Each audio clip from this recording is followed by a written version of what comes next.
आज तक रेडियो सुनता है सारा जहां।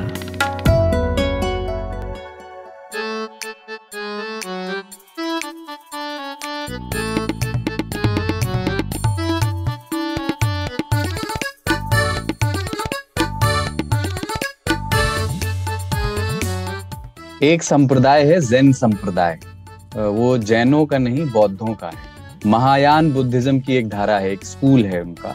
तो ज़ेन फिलोसोफर्स अपने उपदेशात्मक किस्सों, कहानियों और पहेलियों के लिए सुने गए। एक छोटी सी कथा है उनकी कि एक झंडा हवा में फहर रहा था और दो लोग उस पर तर्क वितर्क कर रहे थे। तो एक ने कहा कि दरअसल ये झंडा नहीं, ये हवा है जो असल में गतिशील है। दूसरे ने तर्क दिया कि नहीं, असल मायने में ये झंडा है जो गतिमान। तो ये तर्क वितर्क चल रहा था, तभी एक ज़ेन गुरु उसी रास्ते से गुजरे। वो ठहरे, उन्होंने बहस सुनी और ये कहा कि ना तो हवा और ना ही झंडा गति में है, बल्कि ये दिमाग जो है, माइंड, वो असल मायने में गतिमान। गति में शक्ति है, शक्ति में गति है। बजट देखते हुए गोया वो भी कोई देखने की चीज है, पर बजट का प्रस्तुतिकरण देखते हुए और उस पर विद्वानों की व्याख्याएं सुनते हुए ये कहानी याद आई। अब हम लोग क्या खाकर बजट पर बहस करेंगे? हम लोग तो वही करेंगे जो हमें आता है, आनंद लेंगे बजट का भी और बसंत का भी। आज तक रेडियो पर 3 ताल का 69वां एपिसोड शुरू हो रहा है,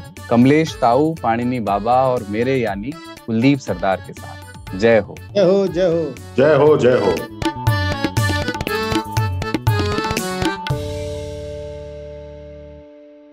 और आज एक बार फिर आमने सामने बैठ कर के रिकॉर्ड करने का मौका था और वो करते करते अपन रह गए। नहीं, आज तो दुर्लभ संयोग है। हम लोग स्टूडियो में हैं, हम लोग एक दफ्तर में हैं, लेकिन अलग अलग रिकॉर्ड कर रहे हैं। हाँ, तकनीकी कारणों से। मुझे तो ये लगा कि सबसे पहले मैं बाबा के फेरन पे बात करूंगा। इतना सुंदर उन्होंने जो सिलवाया है आपने, या ये खरीदा था? नहीं, ये सिलवाया हुआ है।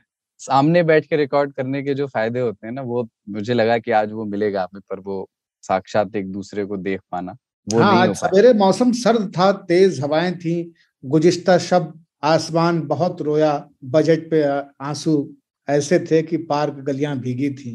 ऐसी चितकबरी सी धुंधली ठंड में मुझे लगा कि ये चेक वाला फिरन निकाल लूं, जो तमाम सारे वांगमय को अपने अंदर लपेटे रहेगा और गर्माहट बनी रहेगी। बजट से जो एक चीज अभी मतलब मैं थोड़ा बात करना चाहता हूँ उस पे, कि बजट जो है वो तो एक तो देश का है, वो तो हो गया, आ गया, बीत गया, और एक अपना अपना है। आपने एक बार बाबा कहा था, मुझे याद है, कि आपको अगर किसी चीज पर राजी करना हो, खर्चीली चीज पर, तो महीने की शुरुआत में करवा लो। अभी हम लोग आज थोड़ा जल्दी रिकॉर्ड कर रहे हैं, 3 फरवरी है आज। हाँ, अभी सही समय है। तो वैसे मतलब एक पिछली बार आप कह रहे थे ना कि सुपरमार्केट में आदमी कई बार आंखों में चमक के साथ सामान उठाता है और मायूस साथ रख देता है। आपको बजट मैनेजमेंट ने, अपने निजी फाइनेंसिस मैनेजमेंट ने जीवन में तंग किया है, या आपने उसको साध लिया आराम से? नहीं, हम कभी नहीं साध पाए। हमको इस धरती पे ईश्वर, प्रेत, शव, कब्रिस्तान, शमशान, किसी चीज से डर नहीं लगता सिवाय 2 चीजों से। एक लगता है ये हवा में गोल घूमने वाले झूलों से।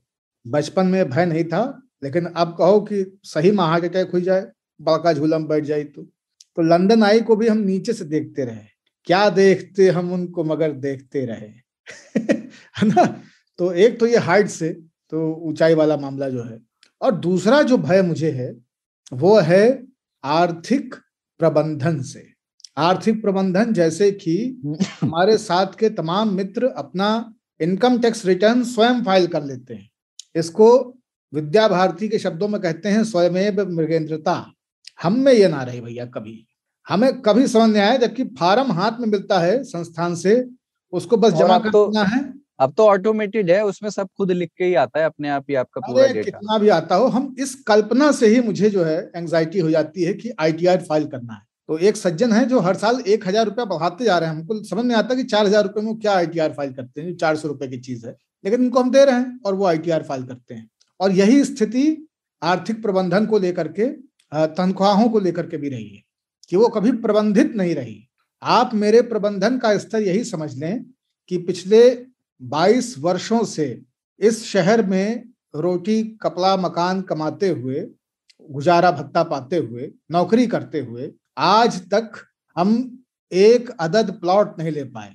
मतलब MIG HIG भूल जाइए, 2 bedroom 3 bedroom 4 bedroom penthouse farmhouse जो तमाम सारे पत्रकारों के हैं, उनमें से कुछ ऐसे भी हैं जो हमारे कंटेम्परेरी थे, हमारे साथ पत्रकारिता में आए और आजकल उनके पास 3-4 अदद दुकानें हैं इस शहर में और 1 या 2 ऐसे EMI चल रही है, लेकिन हैं, हमारे पास कुछ नहीं है। क्रिप्टो भी नहीं है आपके पास? प्रबंधन की बुनियाद यही है। मैं कह रहा हूँ क्रिप्टो भी नहीं है आपके पास? क्रिप्टो तो भूल जाइए, ताऊ ने 2 साल पहले जबरदस्ती कन्विंस करके क्रेडिट कार्ड खरीदवा दिए हैं, तो क्रेडिट कार्ड आ गए हैं, नहीं तो क्रेडिट कार्ड से भी डर लगता था। और मैं बताता हूं लोगों को तो लोग पेट पकड़ के हंसते हैं, लोटपोट हो जाते हैं। मैं क्रेडिट कार्ड से पेमेंट करता हूं अमेजन पे, और क्रेडिट कार्ड से पेमेंट करने के ठीक बाद में अपने ICICI वाले ऐप में जाता हूं, उस क्रेडिट कार्ड से जितना खर्च किया था उतना उसमें डाल देता हूं कि महीने के आखिर तक कौन रुकेगा, कौन रोता है तेरी जुल्फ के सर होने तक अभी तुरंत निपटाओ, ये रह गया तो चक्रवृद्धि ब्याज लगेगा। और मैंने लोगों को देखा है कि उन्होंने 8,000 रुपए का सामान क्रेडिट कार्ड से लिया है और 80,000 रुपया बैंक को भरा है। तो इतना मुझे भय लगता है आर्थिक प्रबंधन से, और इसलिए 25 तारीख के बाद सिर्फ एक दिन का इंतजार होता है, ना वो संडे होता है, ना वो सैटरडे होता है, ना फ्राइडे होता है, वो सैलरी डे होता है ना, कि SMS तुम कब आओगे। ये जिंदगी जो व्हाट्सएप पे जा चुकी है, इंस्टा और फेसबुक के मैसेंजर पे जा चुकी है, इस पूरी जिंदगी को SMS का केवल एक दिन इंतजार होता है, और एक बार इंतजार होता है महीने में, जिस दिन तनख्वाह आती है। वो पूरा अगले 30 दिनों के लिए ना एनर्जी को रिचार्ज कर देता है वो SMS। बिल्कुल। और अच्छा, मेरा ये जरूर हुआ है कि एक आर्थिक प्रबंधक थर्ड अंपायर टाइप के, उनसे हमको ताऊ ने मिलवाया, तो उन्होंने क्या किया है कि हमारी पूरी बैतौनी में तनख्वाह की कुछ लुटिया जल निकाल करके इधर उधर SIP में फंसवा दिया है। और मैं क्या करता हूं कि अब केवल स्टेटमेंट देखता रहता हूं 1 तारीख से 10 तारीख के बीच में जैसे 10वें के बाद सर से बाल गायब होते हैं, वैसे अकाउंट से पैसे जा रहे होते हैं। और फिर मुझे समझ में आता है कि उन लोगों की पीड़ा कैसी होगी जो 1 तारीख को लखपति होते हैं और फिर 5 तारीख तक वो 5,000 के आदमी हो चुके होते हैं। उसमें बाबा के साथ 1 साल बिताने पर मैं अपने आप को, अपने 10 साल पुराने अपने आप को बाबा में देखने लगा। लक्षण सारे वैसे ही थे, एक भी अच्छे नहीं।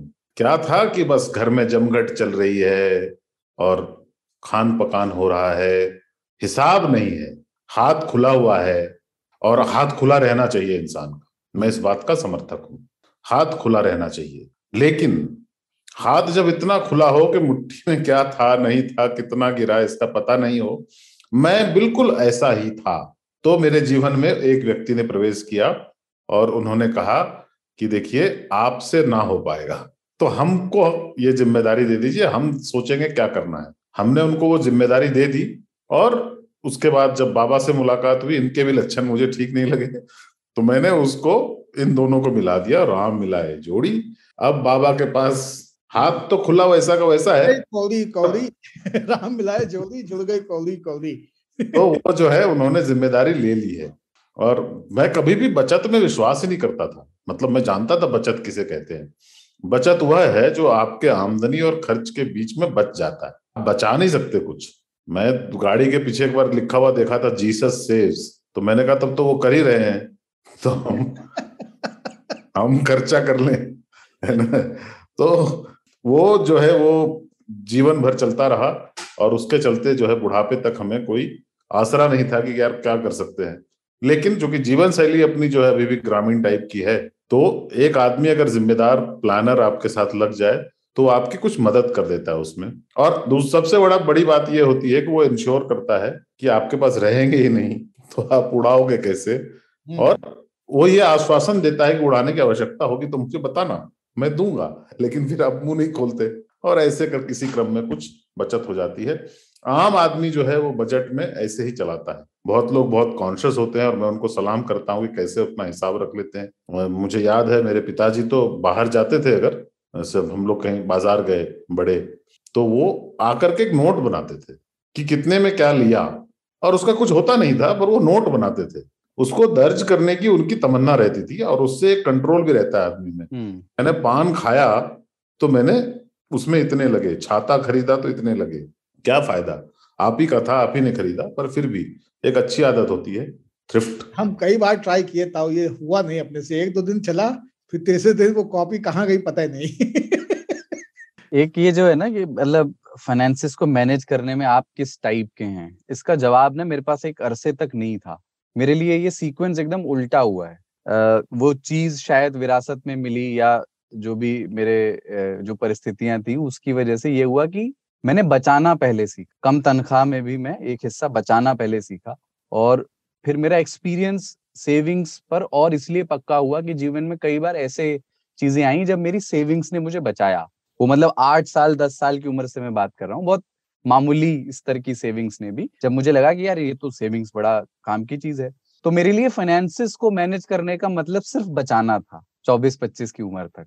और मतलब थोड़ा वो कहना किस टाइप के, तो थोड़ा कंजर्वेटिव इकोनॉमिक पॉलिसीज थी मेरी। लेकिन ये दिल खोलकर खर्च करना और उसका सुख लेना, उसको एंजॉय करना, मैंने ये 24-25 की उम्र के बाद सीखा। और तब मतलब मैंने पाया कि जीवन में दोनों चीजों की उपयोगिता है, और उसका बैलेंस ही एक्चुअल बजट मैनेजमेंट है आपका। न सिर्फ बचाना और न सिर्फ खर्च करना, दोनों का बैलेंस। यूपी में जैसे अभी हम बात कर रहे थे किस टाइप के आप बजट मैनेजर हैं, एक टाइप की और वित्त मंत्री के प्रेस कॉन्फ्रेंस से चर्चा हुई, यूपी टाइप बात कह दी है। उन्होंने कहा कि बड़ा यूपी टाइप जवाब दे दिया है, यूपी टाइप। फिर लोगों ने कहा कि एक बिहार टाइप भी होता है। तो मैं सोच रहा था कि इस पे अपन बात करें। 69वां एपिसोड है ये, और 70वां आने से पहले यूपी में पहले चरण के मतदान हो चुके होंगे बाबा, है ना? तो यूपी की ही चर्चा है। पहले यही कि यूपी टाइप है क्या कुछ, मतलब आप जब ये शब्द सुना आप कुछ तस्वीर बना पाए क्या कि यूपी टाइप क्या है? भाषा है, व्यक्ति है, संस्कृति है, कैसे कहें कि ये यूपी टाइप बात हुई? यूपी टाइप की एक ही वानगी होती है कि कहने वाला यूपी का नहीं होता है।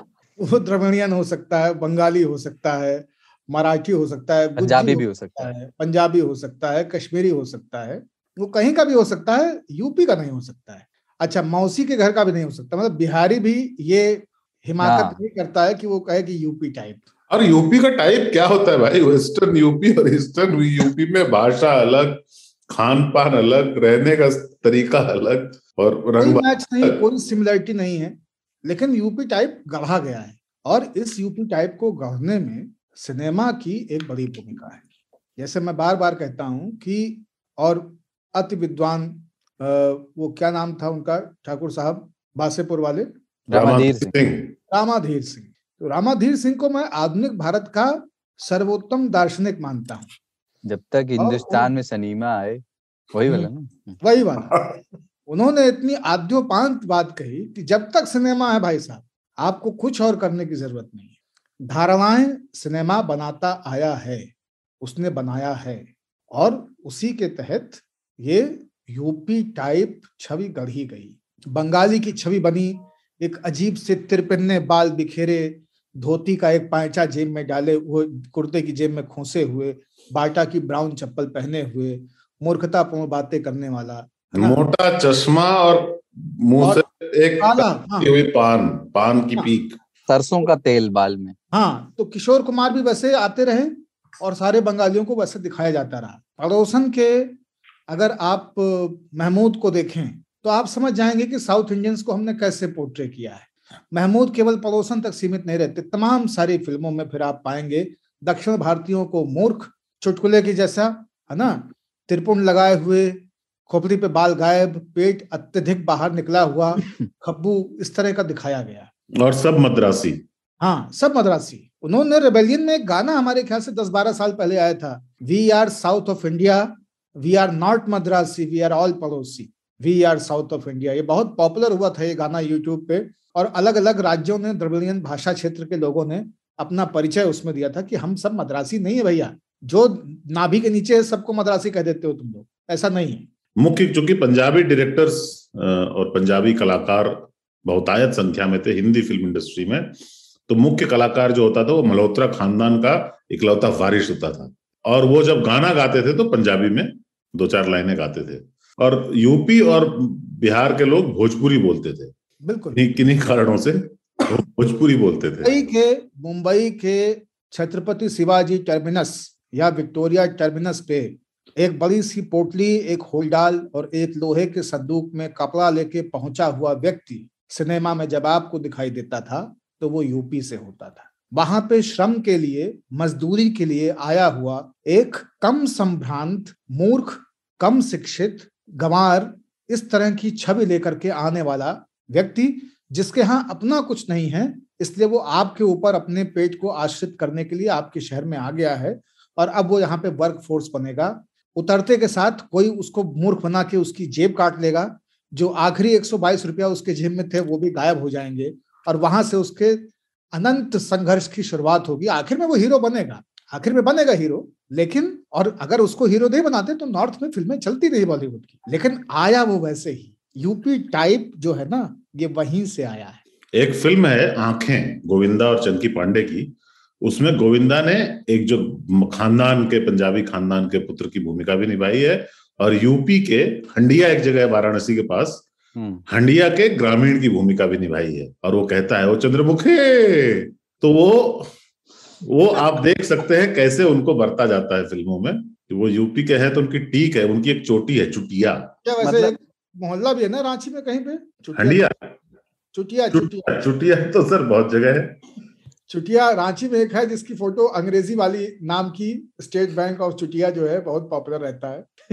वो खोजने की जरूरत नहीं, बहुत जगह, क्योंकि अंग्रेजी की स्पेलिंग पढ़ के कुछ और ही आभास होता है लोगों को। एक सरनेम भी है वो, हाँ आसाम में है, वहाँ एक एमपी भी है, हाँ इनका सरनेम है। तो लेकिन यूपी वालों के बारे में ना ये बात सही है, भाषा, पहनावा, रंग, बोली, कल्चर, ये सब चीजें कोई एक फॉर्मूला नहीं है, क्योंकि पश्चिम, मध्य और पूर्व में बहुत फर्क है उत्तर प्रदेश में। लेकिन ना मैं ये मानने को तैयार नहीं होता कि उत्तर प्रदेश वाले भोले हैं। भोले कहीं के भी व्यक्ति हो सकते हैं और अपवाद तो कहीं भी हो सकता है, लेकिन इन जनरल अगर आप उत्तर प्रदेश की सड़कों पे निकले चुनाव कवर करने, जैसे कि आप अभी चुनाव आ रहे हैं, तो सबसे शाने लोग मुझे यूपी के लगते हैं। शंकर हैं और कोई भोला नहीं है। वो ना भोला मतलब उनकी अच्छी बात यह है कि बहुत बोलते हैं, एक तो ज्यादा बोलते हैं, और जो वो बोल रहे हैं ना वो उनके मन की बात है या नहीं वो आप नहीं जान सकते। वो व्यक्ति अपने मन में जो है उसको छिपाने में तो दक्ष है, पर एक मन में नहीं जो बात है उसको भी इस अभिनय के साथ, इस कन्विक्शन के साथ बोलने में दक्ष है कि सामने वाले को वो यकीन हो जाए कि ये बोल रहा है कि इसको वोट देगा तो इसी को वोट देगा। वो कहावत नहीं है वो कि यूपी वाले हीरा हैं, खाते केला बताते खीरा हैं। तो वो मुझे इसलिए यूपी वालों का एक फीचर ये वाला जो है वो बड़ा जो है पसंद आता है कि उनको डिकोड कर पाना बड़ा मुश्किल होता है। यूपी के बारे में ताऊ आपको, जैसे बाबा और मैं तो उत्तर प्रदेश से ही हैं, आप नहीं हैं, मैं ये नहीं कहूंगा आपका पूरी तरह से एक आउटसाइडर का पर्सपेक्टिव है, लेकिन फिर भी आपको यूपी वालों के बारे में है? हम और कुलदीप तो शिया हैं, हम लखनऊ की क्या ही बात करें। हाँ तो मतलब what are the things you love about UP? देखो कल्चरली हम थोड़े डिफरेंट हैं, मैं जहां से आता हूँ यूपी से, पर एटीट्यूड जो है वो सेम है। एटीट्यूड सेम है, बहुत ही घाघ, बहुत घाघ। वो मैं यूपी वालों को मैं ये नहीं कहूंगा वो ज्यादा घाघ है, बिहारी भी उतने ही घाघ है, बहुत घाघ। और आप सचमुच में यकीन नहीं कर पाएंगे जितने खुले तरीके से वो अपने विचारों को अभिव्यक्त करते हैं, वो विचार उनके हैं भी कि नहीं, वो क्यों बोल रहे हैं। वह जब पत्रकार जाते हैं तो वो चले जाते हैं बहुत बुरी तरह से। जब उनको पत्रकारों को वो सवाल पूछते हैं आप किसको वोट देंगे, तो वो पूरी तरह से एक लंबी लिस्ट बता के एकदम सही सही कारण बताते हैं कि मैं किनको, इनको क्यों वोट दूंगा और फलां को क्यों नहीं दूंगा। लेकिन वो सचमुच में वह करेंगे ऐसा कोई नहीं समझ सकता, इसलिए छके जाते हैं बहुत लोग। अरे शाम को दुकान पे बताते हैं कि आए रहे फलाने वाले, आज उनका हम बना दिया भैया अच्छे से, है ना, हम ऐसा कह दिया। और क्या होता है कि ज्यादातर जगहों पे जो लोग अशिक्षित होते हैं, अशिक्षित से मेरा मतलब जो औपचारिक शिक्षा होती है ना, क्लास में पढ़ने के और कॉलेज जाने के, वो सब नहीं होते हैं, वो बहुत भोले होते हैं। लेकिन आप यूपी बिहार में वो भी भोले नहीं होते, वो भी घाघ होते हैं, वो भी आपको चकरगिन्नी में डाल सकते हैं। तो ये मैंने एक समानता पाई है। और कल्चरल डिफरेंसेस जो होते हैं वो मतलब रिचुअल टाइप के डिफरेंसेस होंगे। यूपी में सब शिक्षित हैं, कुछ लोग विद्यालय नहीं गए हैं, शिक्षित सब है। हाँ। एक वो है नहीं कि एक अमेरिकन कंपनी में एक जॉब इंटरव्यू था एमएनसी में, तो मैनेजर ने पूछा कैंडिडेट से व्हाट्स योर नेम, तो बोला रणवीर प्रताप सिंह। बोले एनी वर्क एक्सपीरियंस और फ्रेशर? बोले sir I have 2 years work experience. बोले where are you from? Sir I am from India. अरे वाह, इंडिया में कहाँ से हो? बोले सर उत्तर प्रदेश से।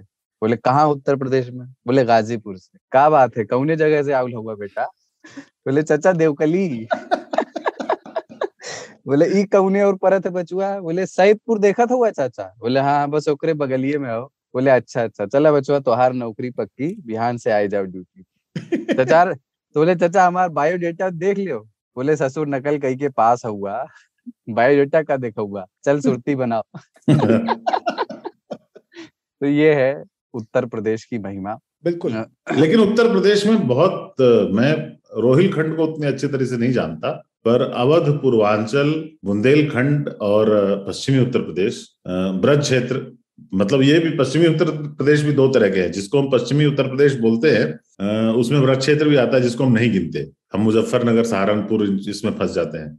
हाँ, हम ब्रज क्षेत्र को बुंदेलखंड में गिनते हैं क्योंकि भाषा को मैं उधर रखता हूँ। हाँ, बिल्कुल अलग है ये, एक राज्य में पर बिल्कुल अलग है। फसल और भाषा दोनों जो है ब्रज क्षेत्र की, वो बुंदेलखंड से मैच खाती हैं। वही जल संकट है, वही कीकरों के झाड़ हैं, वही चने पे आश्रित जीवन है, और भाषा वही है। क्यों लला का कर रहे? मोड़ा ये ब्रज में, हाँ वो बस मथुरा में लला है, वहां पर मोड़ा है। तो ये है। तो लेकिन रोहिलखंड की, लेकिन वो जो आ की मात्रा है, ओ की मात्रा भी होती है ना, इस तरफ नोएडा से लेके दक्षिण तक ओ की मात्रा होती है। हाँ वो ब्रज में भी है। हाँ वहां भी है, रोम रोम। हाँ लेकिन यहाँ पे थोड़ा मतलब वो उसका जो इंटेंसिटी है वो ग्रेटर नोएडा वाली साइड में थोड़ा ज्यादा है, धनकौर वाली में। वहां पे उतना प्रभाव है। ब्रज में गो ज्यादा होता है, करे गो। हाँ करे गो है वहां पे। यहाँ पे बीच का है थोड़ा, वो रोम रोम नहीं बोलता है, रोम रोम। का है रो है, हाँ का है रो है, समानताएं हैं। रहा है, क्या है रो है। उनने कर दो, हमने देख लो। हमने भी बहुत छोया और हम भी देख रहे। इनने कही थी। एक जो चीज है यूपी की, यूपी टाइप का, जो एक तो हमने बता दिया अंतरराज्यीय द्वंद्व, एक अंतरराज्यीय द्वंद्व है। यहाँ पे मैं एक भाषा विज्ञान का पक्ष और बता दूं, जब एक ही परिधि के बीच तुलना हो तो उसके लिए अंतः शब्द का इस्तेमाल होता है, और जब दो पृथक चीजों के बीच सापेक्षता के अनुरूप आकलन हो तो वहां पे अंतर होता है। जब अंतरराज्यीय, अंतरराष्ट्रीय और अंतरराज्यीय, इन भाषाओं में फर्क है। तो अंतरराज्यीय जो परसेप्शन है यूपी टाइप का, वो ये है कि मेरठ का आदमी भी जो पूर्वांचल का या इलाहाबाद का, प्रतापगढ़ का आदमी है, उसको भैया कहता है और उसकी हंसी उड़ा लेता है। और अगर आपने कह दिया कि आप बनारस बलिया के हैं तो बिहारी हो। तो यूपी में भी बिहार है, ये यूपी नहीं मानता है, लेकिन यूपी का एक हिस्सा मानता है कि अरे सत्य यह है कि यूपी में भोजपुरी बोलने वाले बिहार से ज्यादा हैं। बिल्कुल। लेकिन भोजपुरी को बिहार की भाषा बताया जाता है।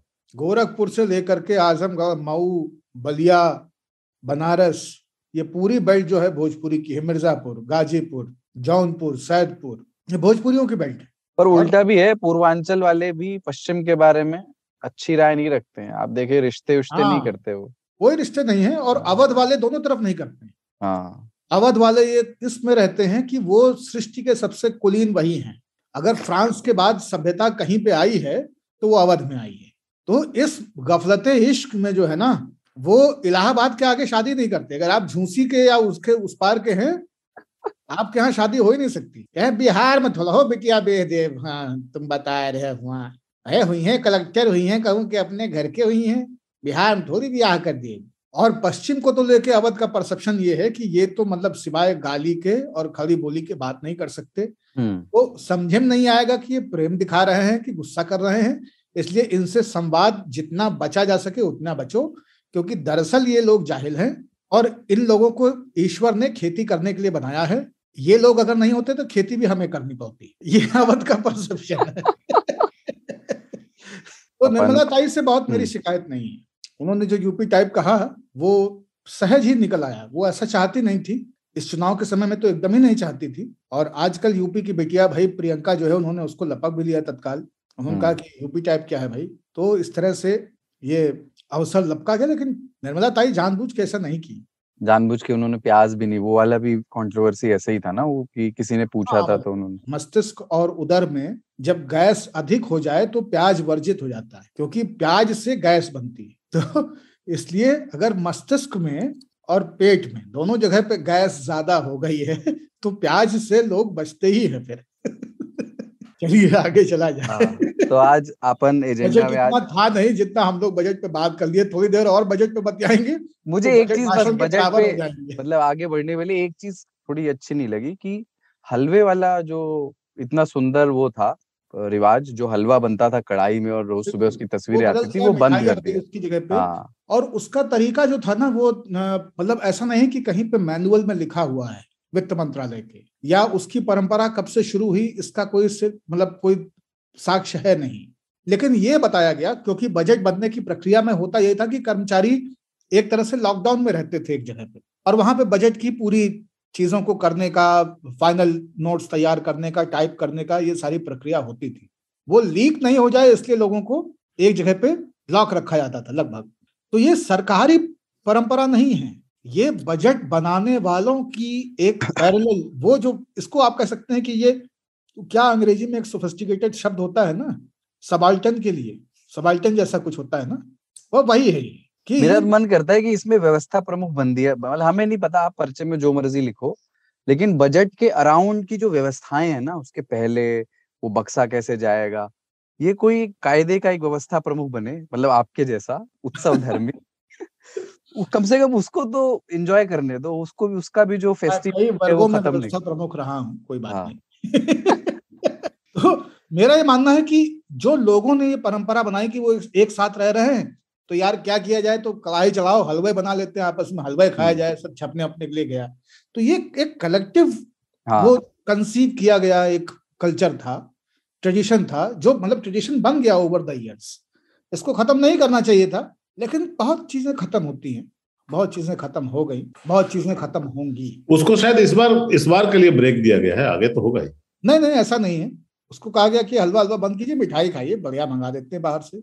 हलवा तो क्वारंटीन के लिए सबसे बढ़िया था। लेकिन जब सरकार की ही सूजी हो तो वो फिर सूजी का हलवा कैसे बनवाएगी। अब मैं आगे बढ़ जाता हूँ यहीं पे। एक आज अपन बात करेंगे सरकार की सूजी, मतलब ये जो रवा होता है सरकार की ही तो है ना। हाँ, वो हम लोग इम्पोर्ट तो करते नहीं है। हाँ ठीक है, तो आज बात शुरू करेंगे बसंत से और बसंत पंचमी से। बसंत पंचमी की एक तस्वीर, एक छवि तो ये है, एक तो ताऊ ने बता दी थी पिछले उसमें बसंत पंचमी। एक ये है कि हर स्कूल में ना एक नृत्य होता था बसंत पंचमी के दिन, हवा हूँ बसंती हवा हूँ। इस पर सुनो तो बसंत सुनो बात मेरी अनोखी हवा। हाँ तो बसंत की हवा, अरे यहाँ तो जय शारदे माँ होता था सवेरे सवेरे। हाँ, अज्ञानता से हमें तार पहन करके बैठ जाती थी। हाँ, और उसके नीचे गत्ते का एक हंस लगा दिया जाता था। एक बार मैं एजेंडा बता देता हूँ, फिर बताइएगा पूरा। अच्छा, तो हम लोग आए नहीं हो इतना। हाँ, तो बसंत की हवा क्या बनाती, क्या बिगाड़ती है, क्यों इसे ऋतुराज कहा गया? एजेंडा बताना चाहते हो बता लो, मुझे पक्का संदेह है कि मराठी भोजन पे आज भी चर्चा नहीं हो पाएगी। बताओ। और बसंत का पीले रंग से जो रिश्ता है, तो मैं इस बहाने थोड़ा चाहता हूँ पीले रंग पर भी हम लोग बात करें। पियर पपीता पुल पुलाए। और उसके बाद अपन महाराष्ट्रियन थाली पर बात करेंगे, जो कांदा पोहा और वड़ा पाव और पाव भाजी हम लोग जानते हैं, उसके अलावा उत्तर भारत में कम लोग जानते हैं। तो हमारे एक लिसनर हैं नितिन थेटे, उनकी फरमाइश है ये कि महाराष्ट्रियन व्यंजनों पर हम लोग बात करें। फिजार खबरों में बात होगी तकिए से लड़ाई कर रही दुनिया, सोने और लड़ने के अलावा तकिया किस काम आया है। पिलो, कुशन, मसनद, हर टाइप के तकिया पर आज बतियाएंगे, और आखिर में कुछ चिट्ठियां और प्रतिक्रियाएं पिछले एपिसोड। लेकिन पहले एक छोटा सा ब्रेक।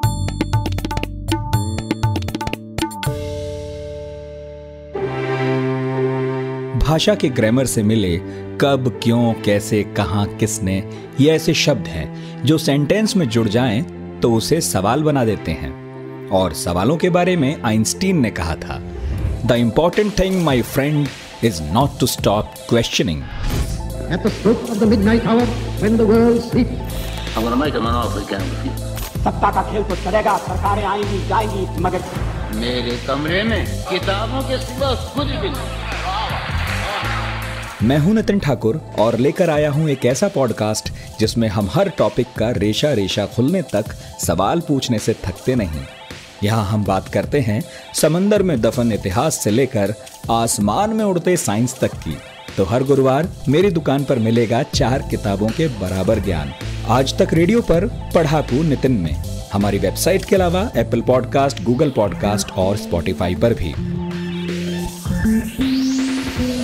आज तक रेडियो पर 3 ताल सुन रहे हैं आप कमलेश साहू, पाणिनी बाबा और कुलदीप सरदार के साथ। पिछली बार अपन बाबा ऑटोमन साम्राज्य का जिक्र कर रहे थे आप। नहीं, पिछले सेगमेंट में बाबा जिस तरह से सूजी से रवे पर गए, मेरे मुंह से अनायास निकल पड़ा था, हाय रवा। कितनी सहजता से इन्होंने सरकार की सूजी पे मरहम लगाया है। सूजी रवा कहते हैं, जैसे मेरा नाम पावनी है, मुझे लोग बाबा कहते हैं। तो अपन ने वही ऑटोमन साम्राज्य की बात कर रहे थे और उसकी ध्वनि ऑटम से मिलती है, पतझड़ से, खालीपन का जो सूचक है। उन्होंने लिखा है नहीं, ऐसा चिर पतझड़ आएगा, कोयल ना कुहुक फिर पाएगी, बुलबुल ना अंधेरे में गागा, जीवन की ज्योत जगाएगी, तब शुष्क हमारे कंठों का उद्गार न जाने क्या होगा, इस पार प्रिय मधु है तुम हो उस पार न। तो मेरे लिए ना बड़े भयावह रहे हैं पतझड़ के बिंब। हर बुरी चीज पतझड़ सरीखी लगी। जब आप शुरू में लिखना पढ़ना सीखते हैं और मेटाफर्स अपना शब्द परिवार हासिल करने की प्रक्रिया में होते हैं, तब मैंने जो पतझड़ को जिस तरह से अपने जीवन में समझा, तो वो उसका एक बहुत लड़कपन में एक बहुत छोटी सी एक बात भी लिखी थी, स्टूपिड सी चीज है, मैं पढ़ता हूँ, हंसीएगा मत, लेकिन उसको इसलिए बता रहा हूँ एक मेटाफर को समझाने के लिए, कि मैंने लिखा था कि मन की कलम और प्रेम की दवात से सयानी हवाओं के शरीर पर जो साहित्य मैंने लिख छोड़ा है ना, तुम्हारी जिंदगी के मौसमों के फैसले आजकल वही साहित्य ले रहा है। स्वाभिमान से लैस वो हवाएं जब जब तुम्हारे सबकॉन्शियस माइंड से टकराई हैं, तुम्हारी आंखें गीली हुई हैं और हर बार उनसे कोई कविता, कोई कहानी टूट कर झरी है। दुनिया वालों ने चुपके चुपके ये सब देखा है और मेरी बातें किस्सों में ढलकर महफिलों तक मशहूर हुई। इस तरह गलियों में मीर और गालिब पैदा हुए हैं और तुम समझे हो कि पतझड़ आया है। तो प्लीज साहब इसमें जो बाल सुलभ दम्भ है उसको इग्नोर करें, तो पतझड़ पर फोकस करें। कहना मैं ये चाहता हूँ कि बसंत के लिए जो मतलब प्रेम आया, उसके लिए पतझड़ का डर भी दोषी था, जो हमारे भीतर बैठा। जैसे आप किसी बालक को एक दैत्य का डर बैठाएं और फिर एक देव को प्रस्तुत करें कि ये दैत्य के ठीक उलट है और ये दैत्य के किए हुए विनाश को बदल सकता है, सृजन कर सकता है। तो हमें पतझड़ से इंट्रोड्यूस किया गया और फिर हमें बसंत से इंट्रोड्यूस किया गया। तो प्रेम का मतलब बसंत हो गया, बिछोह का मतलब पतझड़ हो गया। तो मैं बसंत पंचमी की मेमोरीज और रिवाजों और उसके तस्वीरों पर बाद में आऊंगा, पर पहले मैं आप दोनों से चाहता हूं कि बसंत, इस मौसम का, इस शब्द का मीनिंग आपके लिए क्या रहा है, आप दोनों के लिए? हमारे लिए तो बसंत जो है वो साल की सबसे सुंदर समयावधि है और मुझे पतझड़ भी बुरा नहीं लगा कभी। पतझड़ में भी दिन बड़ा हो चुका होता है और मैं बहुत सन क्लॉक ड्रिवन हूं, तो मुझे अचानक से लगता है कि अब ये क्लॉक बड़ी हो गई है और अब समय अच्छा आ रहा है। तो बसंत की प्रतीक्षा पतझड़ के पूरे वितंडावाद में एक आशा का अंकुर बन जाती है। जिस प्रांगण में इंडिया टुडे का ये दफ्तर है, हम लोग रिकॉर्डिंग कर रहे हैं, नीचे पाकड़ का एक पेड़ है, पकड़िया का।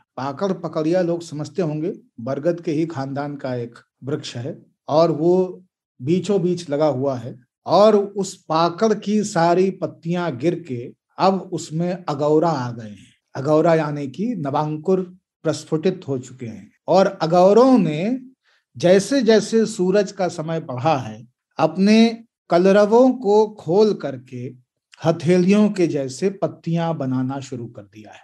तो वो पाकड़ अभी बहुत आनंद दे रहा है। ये पत्ते बड़े हो जाएंगे तो शहरों में, मेट्रोज में पैदा हुए बहुत सारे बच्चे जो इस संस्थान में, या बहुत सारे लोग जो इस संस्थान में काम करते हैं, वो उस पेड़ के बारे में पीपल है या बरगद जैसी बहस कर रहे होंगे, क्योंकि वो पाकड़ नहीं जानते हैं। बसंत को जानना पाकड़ को जानना है। बसंत को जानना खिचड़ी के बाद, मकर संक्रांति के बाद लगातार बड़े होते हुए दिनों की तरफ जाना है। बसंत को जानना हवा में एक सिहरन के साथ रुकी हुई ठंडक से मुक्ति का अनुगमन है। बसंत को जानना कोहरे में रोपे बोए सींचे गए गेहूं और सरसों में फूलों के आने को देखना है।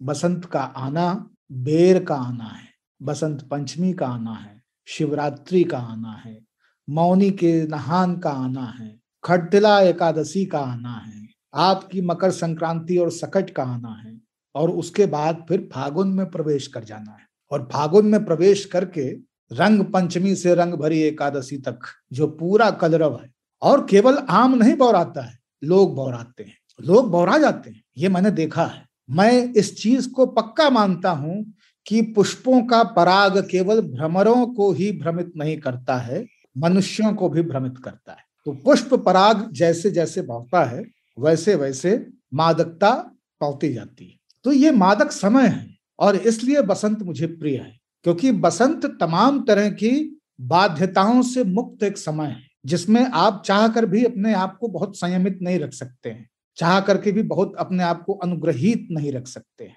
आप ना चाहते हुए भी खुल जाएंगे। तो इसलिए बसंत अद्वितीय है। और मुझे ये लगता है कि मौसमों में बसंत को जितना स्थान मिला है, जितनी उसकी ऋतु संहार वाली स्थिति है, जिस तरह से उसे पूजा गया है, जिस तरह से उसकी व्याख्या की गई है, वो एकदम सटीक बैठती है। अगर आप की चेतना का श्यामपट किसी शहरी अनुभव वाले जीवन से बंधा हुआ नहीं है, तो अगर आप पैदा दिल्ली में हुए हैं, अगर आप पैदा ही मुंबई में हुए हैं, तो आप बसंत को नहीं समझ सकते। आप बहुत सारी चीजें समझते हैं जिसे हम नहीं समझ सकते, रायबरेली, कानपुर, देवघर में पैदा होकर। लेकिन हमने एक बार आपसे कहा था कि नींद आज की रात मुकेश अंबानी को अच्छी आएगी या एक रिक्शे वाले को, ये कोई तय नहीं कर सकता है।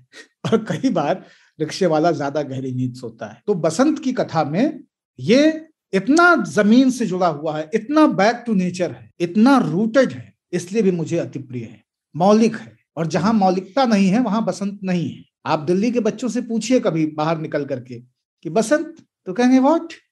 हाँ, वो बसंत कुंज या बसंत विहार। वरना मेरे स्कूल में रोल नंबर 6 का नाम भी बसंत कॉन्टिनेंटल। आज क्या लाइव बैंड है? पतझड़ में एक अजीब सी खूबसूरती होती है। अक्सर हम सोचते हैं वो ब्रेकअप हो गया, पत्ते टूट कर गिर गए। पत्ते गिर जाते हैं, टूट कर नहीं गिरते। वो मतलब अगर तोड़ कर नहीं गिराया हुआ तो वो टूट कर नहीं गिरते, वो गिर जाते हैं। और वो वैसे हम कहते हैं रेन्यूअल, कि प्रकृति अपना परिवेश बदलती है, पुराने को विदा करती है और नए कपड़े पहनती है। बसंत में पीले का आपने बताया था कि पीले रंग का क्या है, बाबा ने बोल दिया, लगभग सब कुछ समेट दिया इन्होंने अपने आख्यान में। उसमें जो मादकता वाला पॉइंट है कि पराग सिर्फ भ्रमरों को भ्रमित नहीं करते, उस समय एक मादकता होती है। और वो पीले जो है ना, 2 तरह का आमंत्रण भी होता है, कल सिर्फ आमंत्रण भी होता है। उसमें बहुत सारे लोग, हमारे यहाँ भोजपुरी में बहुत सारे गाने हैं बहुत, कैसे फागुन में बुढ़वा देवर लागे करके गाना है, बहुत फेमस गाना है।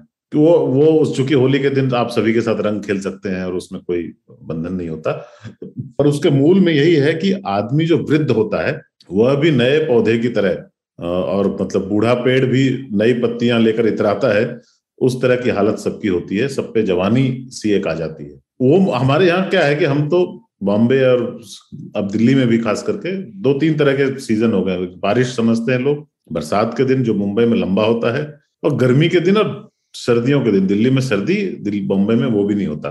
नहीं तो 3 सीजन है दिल्ली में, एक है रेनी डे, हाँ, वो दूसरा है विंटर, हाँ, और तीसरा है एसी सीजन।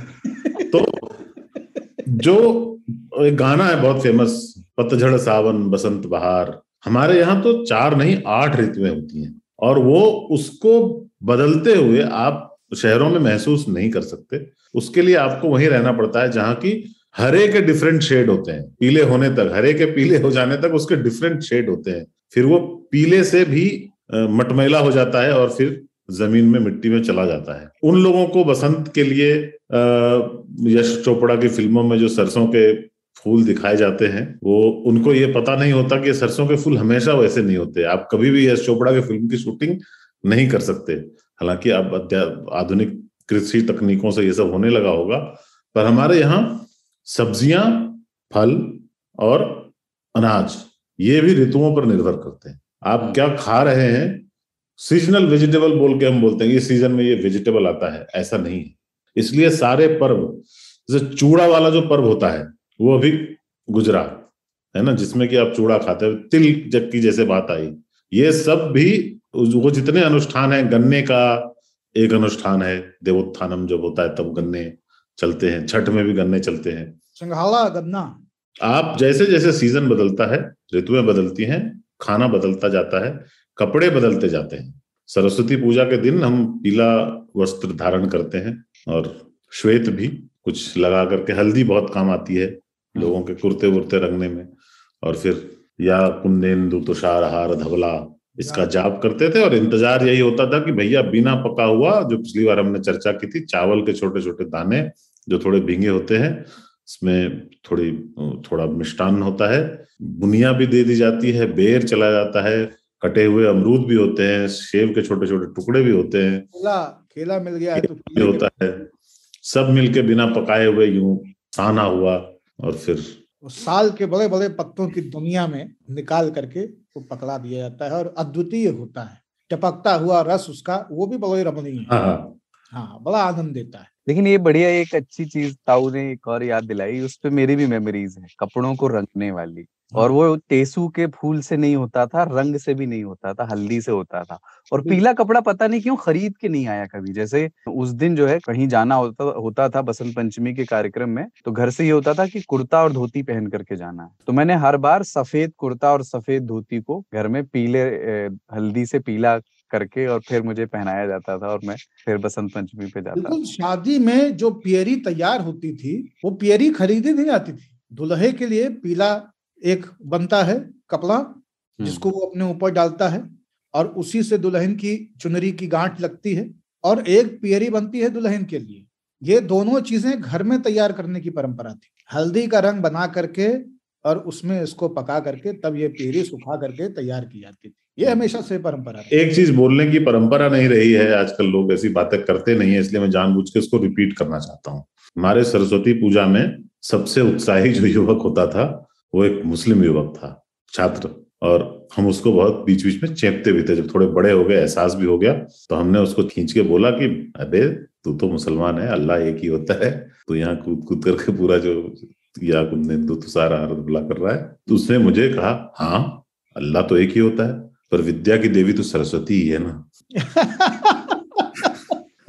तो वो that innocence is lost now.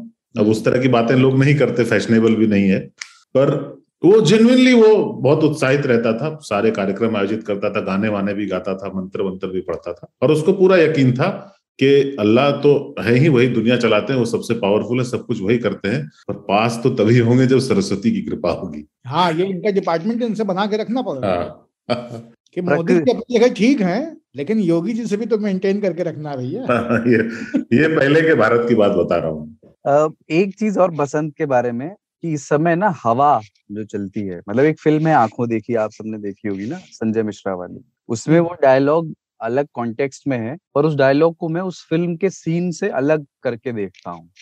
जब वो आखिर में संजय मिश्रा आत्महत्या करने जाता, उनका किरदार आत्महत्या करने के लिए कूदता है नीचे, तो उस समय जो उनकी आवाज में एक वॉइस ओवर है ना चलता है उनके बैकग्राउंड में, ये हवा जो मेरे चेहरे को छू रही, ये सच है। मैं जब बसंत में बाहर निकलता हूँ, अब तो खैर मौका नहीं मिलेगा, मास्क वास्क 2 बसंत से मौका नहीं मिल रहा है बाहर निकलने का बिना मास्क, छत वत पे आदमी जा सकता है, लेकिन बसंत की हवा जो है उसमें से ठंड थोड़ी कम हो चुकी होती और गर्मी बिल्कुल नहीं, तो वो झुलसाती भी नहीं है और फ्रीज भी नहीं करती, वो ब्रीज जिसके लिए शब्द है, और शीतल होती है ना, उसकी ठंडक आपको पकड़ती नहीं है। हाँ, आप जिस ठंडक से निकल के बसंत की ठंड तक पहुंचते हैं, वो ठंडी तो होती है लेकिन वो बहुत रिफ्रेशिंग होती है। तो वो हमेशा आपको डराने के बजाय आप में चेतना का, ऊर्जा का संचार करती है। तो बसंत की हवा सुरसुरी देती है, रोए खड़े कर देती है, मारती नहीं है। जाड़े की सर्द हवा क्या करती है, आप पे चिपक जाती है, आपके रोए खड़े नहीं होंगे, आप सिकोड़ जाएंगे। ये एक कमाल की चीज है।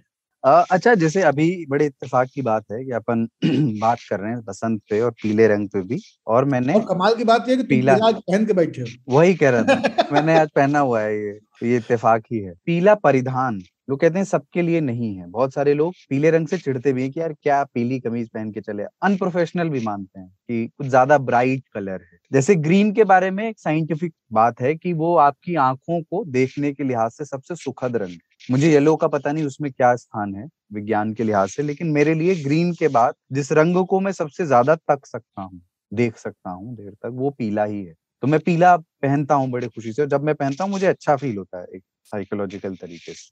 और फिर नाना पाटेकर का भी फेवरेट रंग था वो, उन्होंने कहा भी है पीले पीले हो मेरे जैसे। तो मेरे घर में ये नियम था कि गुरुवार को, वीरवार, बृहस्पतिवार, थर्सडे जिसे कहते हैं, उस दिन हम पीला पहनते ही थे। बाध्यता थी कि आप उस दिन आपके शर्ट में, पैंट में, कहीं पे भी पीला होना चाहिए। तब से मुझे पीले से कोई डर नहीं रहता, मैं एकदम पीला पहन के मस्त आ जाता हूँ। ये बहुत पश्चिमी धारणा है कि पीला जो है वो उचित रंग नहीं है। ये जो हमने पश्चिम से आयात किया चीजों को देखने का नजरिया, उसमें ग्रे वॉज ब्यूटीफुल, जबकि भारत में तो पीले का बड़ा महत्व रहा है हर कर्मकांडों और पीले को लेकर के जबरदस्त महत्व रहा है। तो हर मंगल कार्य पीले से होगा, यहाँ तक कि फागुन और चैत में होने वाली शादियों में जो विदाई के ठीक पहले समधने अपने समधियों को पीठ पे सफेद कुर्तों पे हल्दी का छोपा लगा देती थी, और वो बगैर छोपे के बारात विदा होना अशुभ माना जाता था कि अब शादी ब्याह हो गया, अब दुखी ना रहो, खिलवाड़ करके खत्म करो। विदाई जो है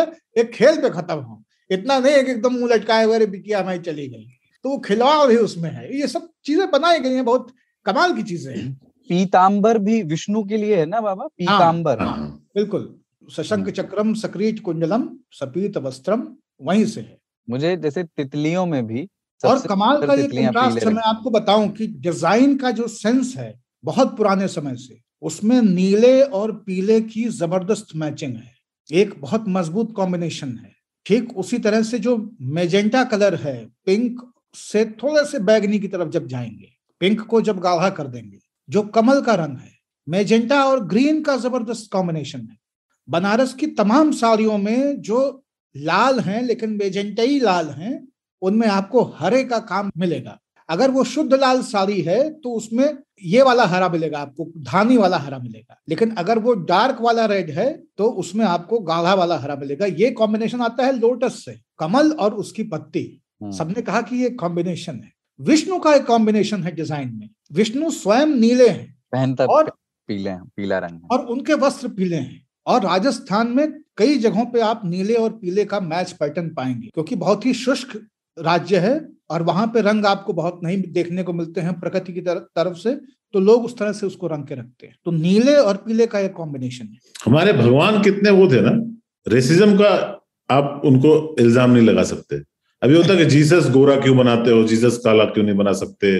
प्रतिमाएं भी जो बनती हैं कि वो बहुत कंफ्यूजन रहता है। हमारे यहाँ नीला है, कर लो बात। हाँ और श्याम वर्णी है। हाँ, हम श्याम, हाँ, कृष्ण को भी नीला बनाते हैं। हाँ, बोलते श्याम है पर बनाते नीला है। हाँ, शिव भी नीले हैं, उन्होंने कहा था जहर पी लिया था। नीलकंठी है, नीलकंठी है साक्षात। श्री राम भी नीले हैं।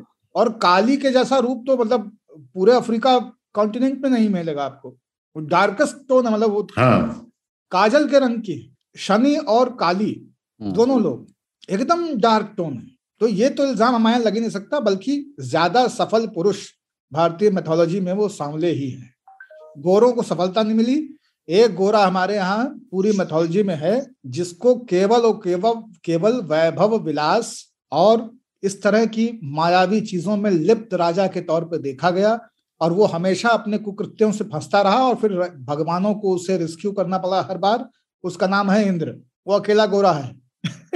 लेकिन आप जब वो पीले और नीले की साझेदारी की बात कर रहे थे ना, तो मुझे याद आया कि अपने यहाँ देश में 2 पार्टियां हैं जिनके गमछे का रंग भी पीला है।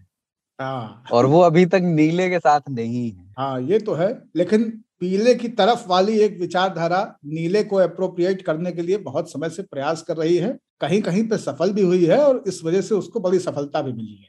हमारे पार्टियों के रंगों में सुभाषपा का पीला है। हाँ, और स्वराज पार्टी का हरियाणा वाली जो योगेंद्र यादव है, पार्टी का भी पीला है। एक हमारे टीआरएस अकेली पार्टी है जिसका कि गुलाबी है।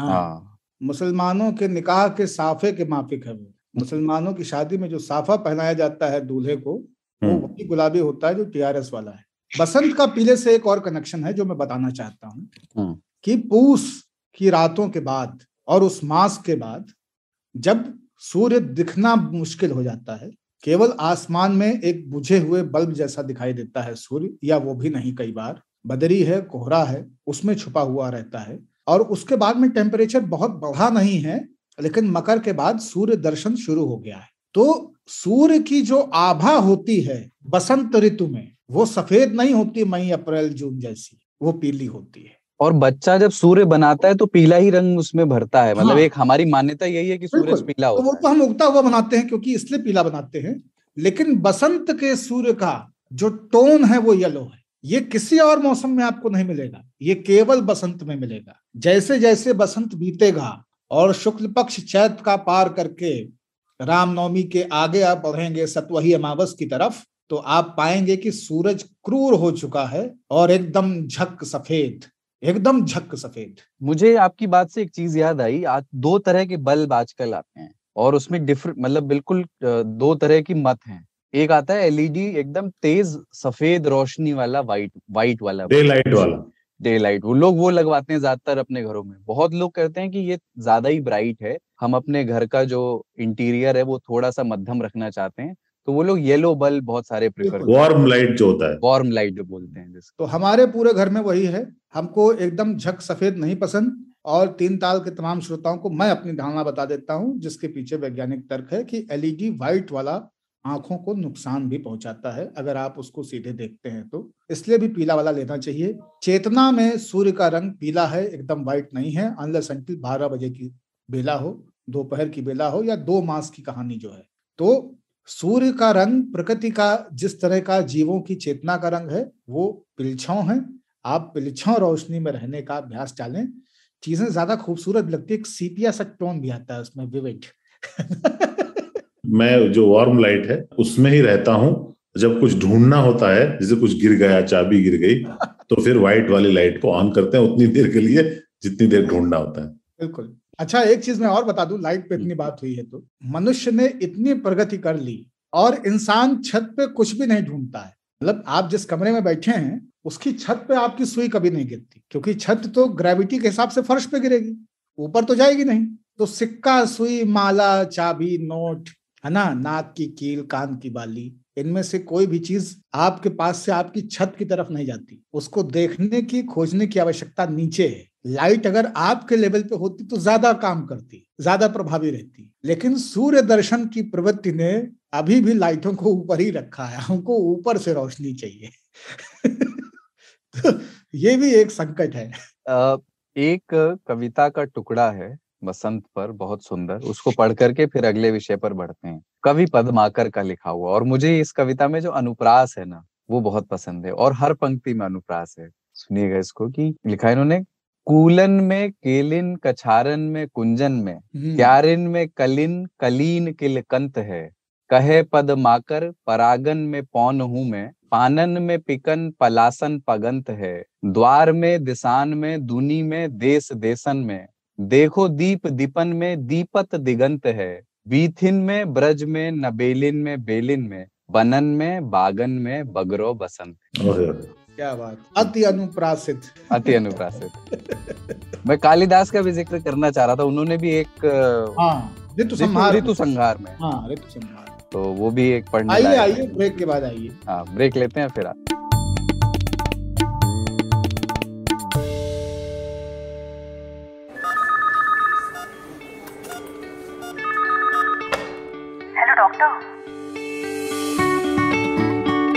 हेलो डॉक्टर, आज तक रेडियो की एक खास सीरीज है जिसमें हम आपकी सेहत से जुड़े टॉपिक्स पर काम की जानकारी आप तक पहुंचाते हैं स्पेशलिस्ट डॉक्टरों से बात करके। यानी अलग अलग बीमारियों पर मशहूर डॉक्टरों का ज्ञान, उनकी सलाह घर बैठे आप तक पहुंचती है हर मंगलवार सुबह आज तक रेडियो।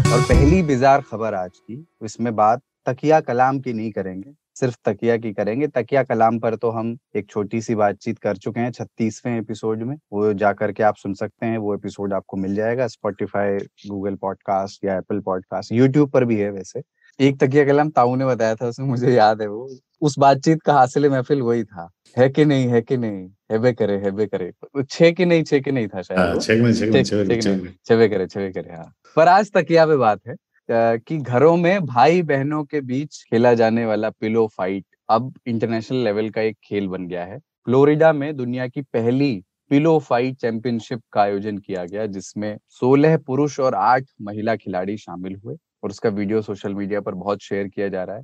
और इसका जो इस चैंपियनशिप के जो विनर थे, महिला पुरुष दोनों को $5,000 यानी करीब 3.25 लाख रुपए और एक टाइटल बेल्ट दी गई। बहुत गलत हुआ है ये। 8 महिलाओं ने 16 पुरुषों की बराबरी की, तो एक महिला को 2 पुरुष के बराबर पारितोषिक मिलना चाहिए। तो पुरुष को 3 और महिला को 6.5-7 टाइप दिया जाना चाहिए था। अन्याय भाव है। खैर चलो आगे चलो। लेकिन मुझे एज अ कॉन्सेप्ट ये बहुत अच्छा गेम लगा था वो, मतलब मजा का मजा है और सजा नहीं है इसमें। जैसे किसी प्लेयर को चोट नहीं लगती, लड़ते हैं हाथ में और तलवार भी नहीं, वो है एकदम। तो इस तरह के गेम्स तो होने चाहिए कि कोई चोटिल होने की संभावना नहीं हो।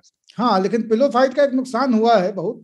अच्छा, ताऊ के पास आने से पहले, लेकिन मैं अभी फिर अचानक से ध्यान आ गया कि घरों में डबल बेड की प्लाइयां टूटी हैं पिलो फाइट के चक्कर में, क्योंकि दाएं दाएं उछल रहे हैं, चल रही है पिलो फाइट। लेकिन आखिर में पता चला कि एक 11 साल का लड़का, उसका पैर अचानक से समतल से नीचे चला जाता है और पता चलता है कि नहीं, प्लाई दरक गई है। और उसके बाद जो स्टंप चलते हैं भाई साहब नहीं वो तो लेकिन है, हम लोग भी जब पिलो फाइट, मतलब जितना मुझे याद है पिलो फाइट में युद्ध बहुत गंभीर होता था, पिल पड़ते थे मतलब। हाँ, पर एक बात अच्छी थी उसमें कि आपको कोई गंभीर चोट नहीं लगती और आप एक तरह से युद्ध भी कर रहे हो। यही बात मुझे पार्लियामेंट में दिखती है। मैं पिलो नहीं देख पाता हूँ, पर पिलो फाइट तो देखता हूँ। पिलो पिलो मेरे जानी, यहाँ पर भी है।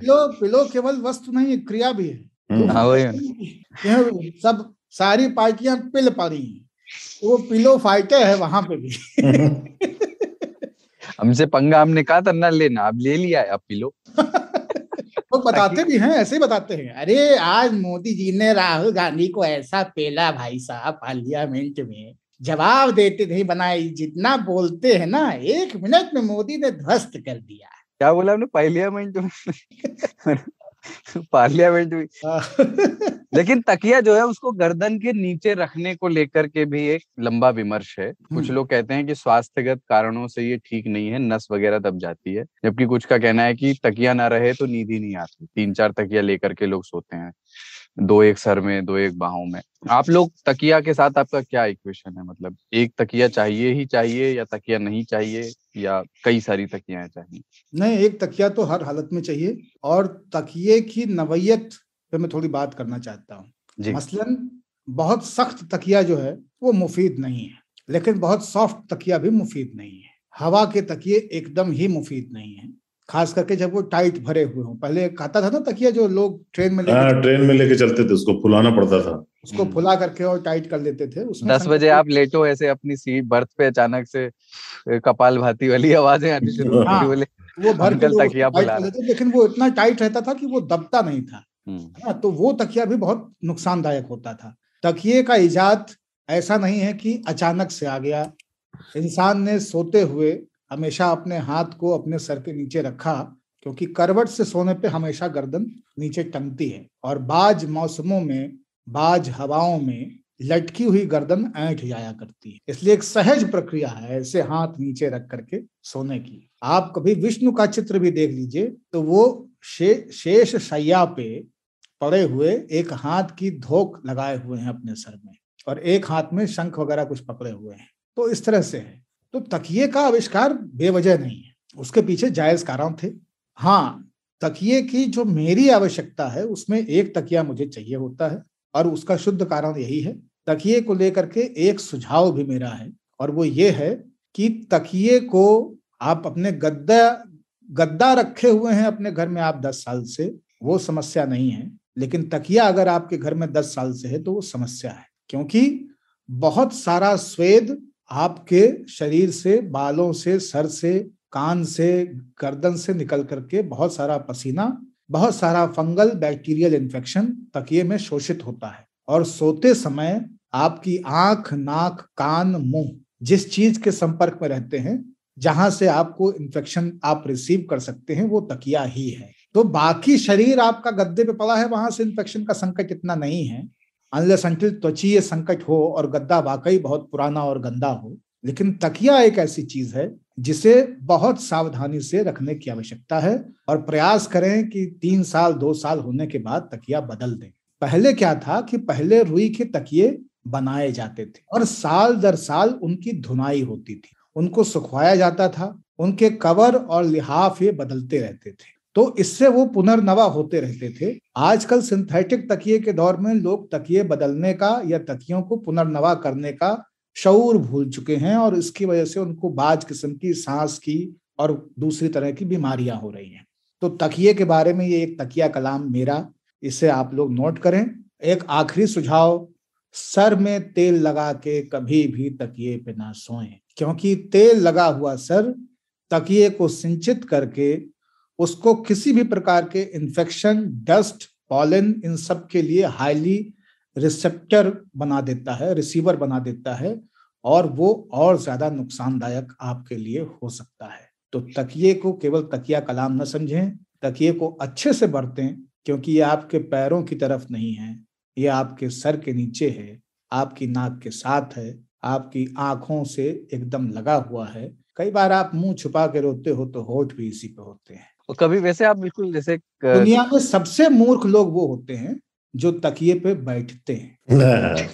मैं मसनद की बात नहीं कर रहा हूँ, कुछ लोग मसनदों पे भी बैठते हैं, लेकिन मसनदों पे सर रख के सोया नहीं जाता। सोने वाले तकियों पे बैठने वाले लोग, मुझे लगता है कि दुनिया में उनसे बड़ा जाहिल कोई नहीं। मसनद भी बैठने के लिए नहीं थे, कभी नहीं थे, लेकिन बैक सपोर्ट के लिए थे जब आप बैठे हो।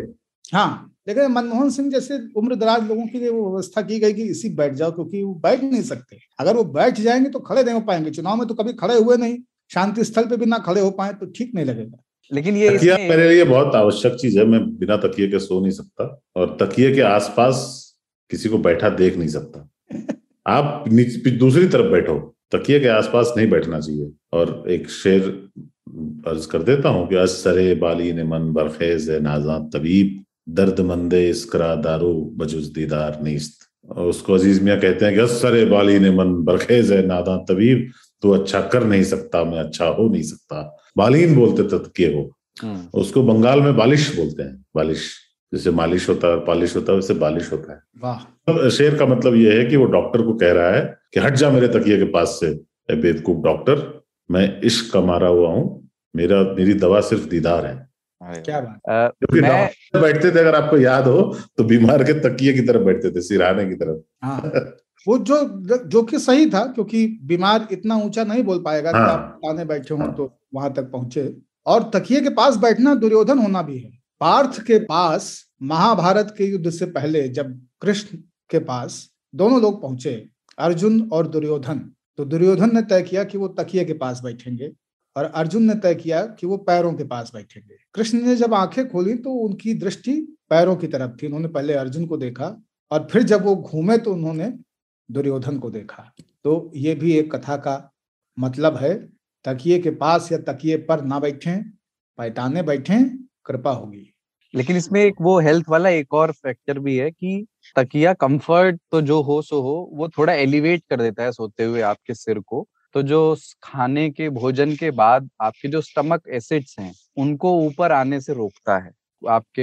हाँ, लेकिन उसमें एक समस्या ये होती है कि अगर तकिया सख्त है और आपका सर अननेसेसरी ऊपर उठा हुआ है, तो जो गर्दन के ठीक पीछे का हिस्सा है, और अगर आप सीधे लेटे हुए हैं, हाँ, अगर वो बहुत ज्यादा एलिवेटेड हो गया, हाँ, तो वो क्या होता है कि फिर वो सांस को भी अवरोधित करता है।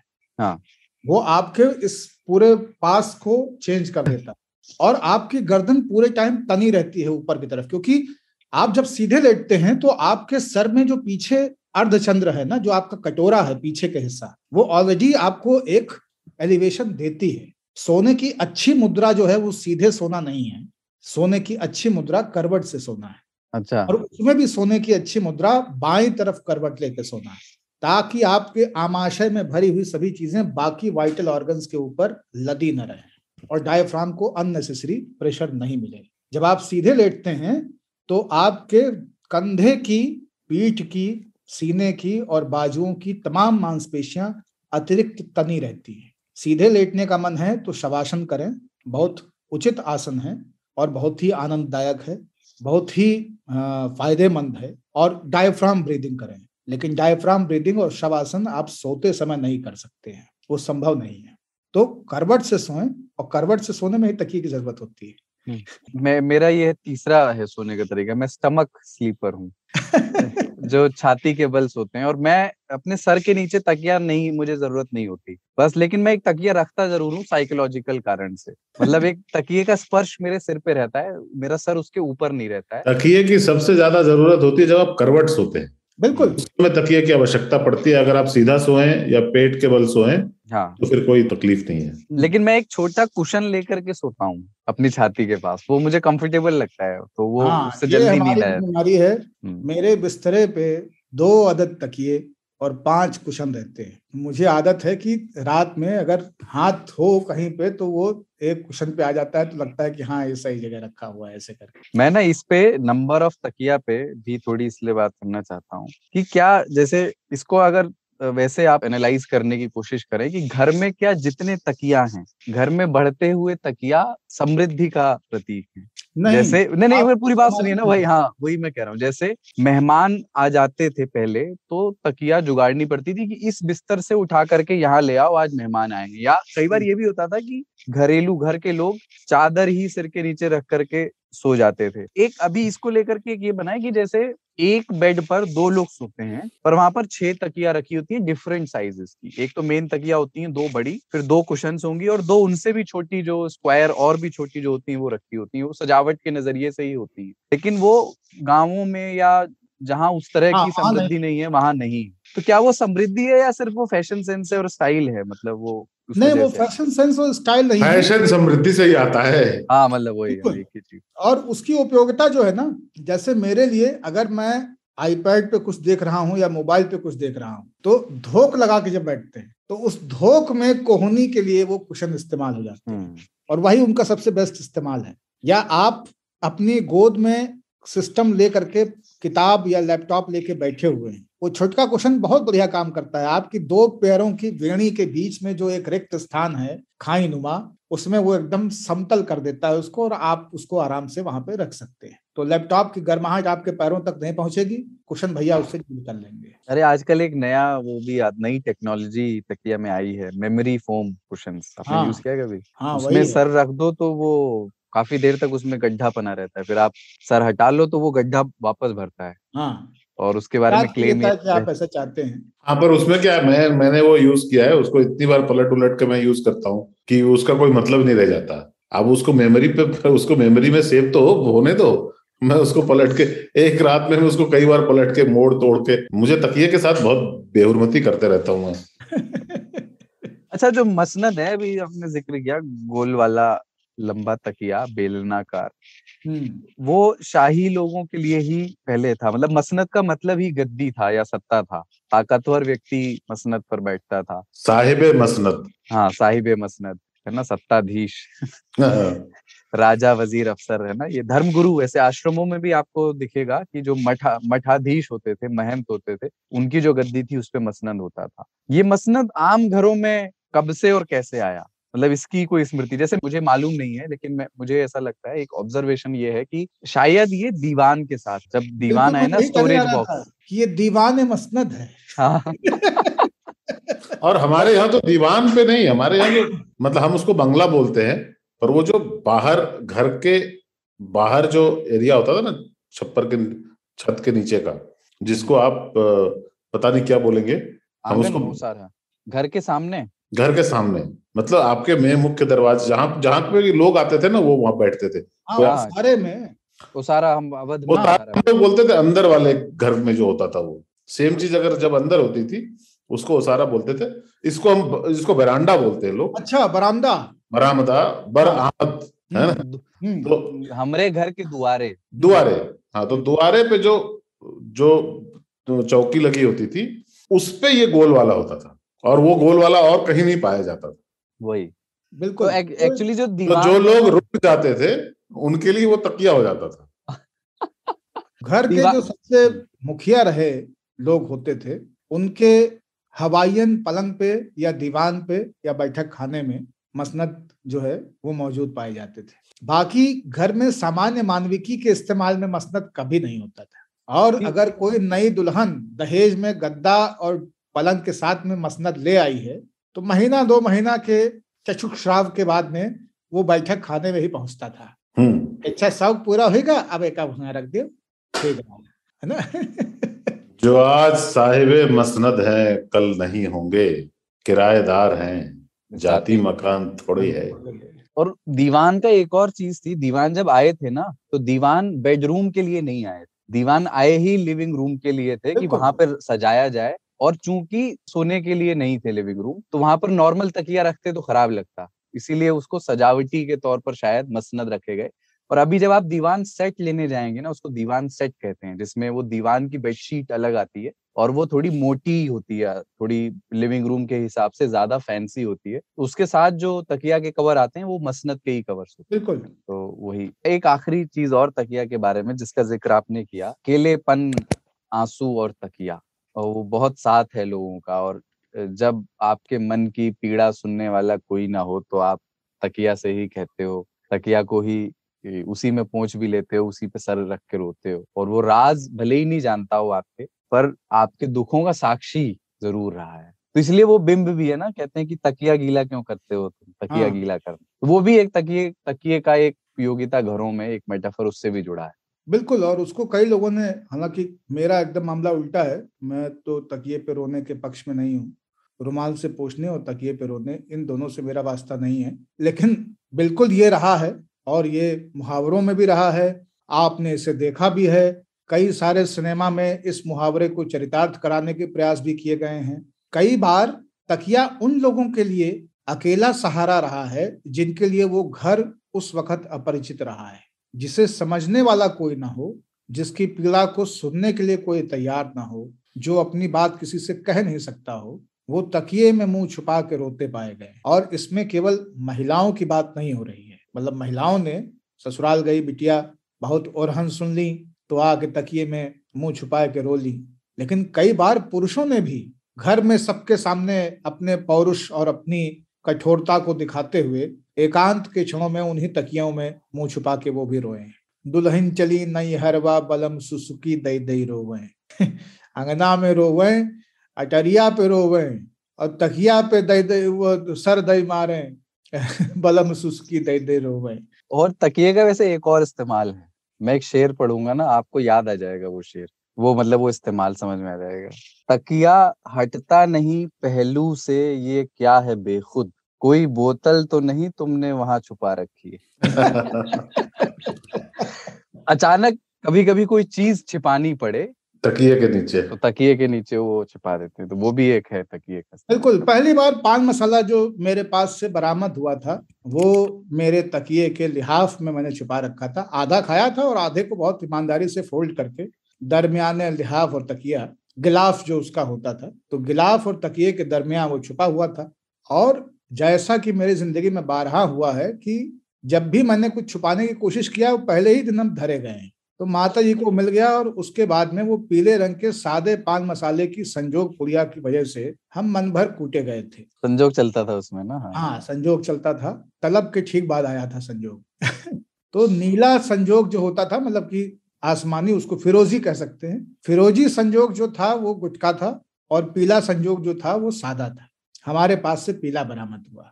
आज बात भी बसंत पीले की हो रही है। मुझे उससे याद आया, शुरू में आज के शुरुआत में ही कुलदीप ने कविता पढ़ी थी, इस पार मधु है, क्या थी वो? हाँ, इस पार मधु है, पार प्रिय मधु है तुम हो, उस पार न जाने क्या होगा। इससे पता उस समय इमीडिएटली मुझे मधु ही याद आया था, वो संजोग का बड़ा भाई होता था पहले ही। तो उस पार राजश्री होगा और क्या। अच्छा, लेकिन मधु को हम लोग जानते हैं, मधु शहद को कहते हैं। मेरे मतलब अवध में अभी भी मेरे यहाँ पर शहद कोई नहीं बोलता है, लोग मधु ही बोलते हैं। हाँ, और मुझे वो सुनकर के बड़ा अच्छा लगा। संस्कृत निष्ठ समझा था मैंने इस शब्द को, लेकिन वो इतना आंचलिक है और आंचलिकता में उसकी स्वीकार्यता है, ये मुझे थोड़ा बाद में पता चला। मधु जो है वो मतलब मदिरा को भी बोलते थे। आपकी कविता में तो मदिरा से ही उसका हाँ लगाव है। और कैसे मैं भर लाऊं मधवा से मटकी, वो मतलब पनघट से आदमी न तो शहद ला सकता है और न दूसरी वाली मधवा ला सकता है। बाबा ही बताएंगे कि क्या है भाई, कठिन है डगर, वो तो ठीक है, लेकिन पनघट पे पानी। जो आदमी महुआ की पनघट में ना कुछ पन इंटेंडेड है इनका। मतलब दिस इज नॉट पनघट, वही कुछ है। डगर कठिन तो है भाई, आप 4 लगा करके गगरी दिए चल रहे हैं। मतलब पहले तो 1 बोतल 2 बोतल ताड़ी खींच चुके हैं, और उसका ताड़ी की मटकी लिए हुए आप गांव की तरफ जा रहे हैं, तो डगर तो कठिन लगभग करेगी।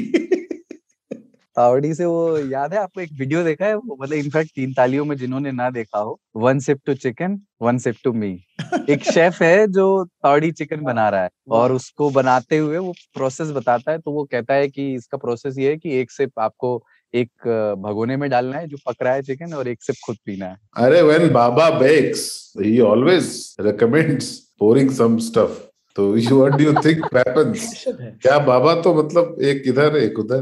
बेकिंग में तो बहुत ईमानदारी के दो ईमानदारी के दो ईमानदारी के दो। ठीक है, एक मसनद पे शेर और फिर आगे बढ़ते हैं। ये जो इश्क के मसनद के लोग हैं, उन्हें रम्ज सारे सिखा पिया। रम्ज का मतलब इशारा होता है। ये जो इश्क के मसनद के लोग हैं, उन्हें रम्ज सारे सिखा पिया। ये जुनून इश्क की दास्तां, उन्हें हर्फ हर्फ सिखा पिया। एक ब्रेक ले रहे हैं और उसके बाद 3 ताल में 3 तालियों की चिट्ठियां।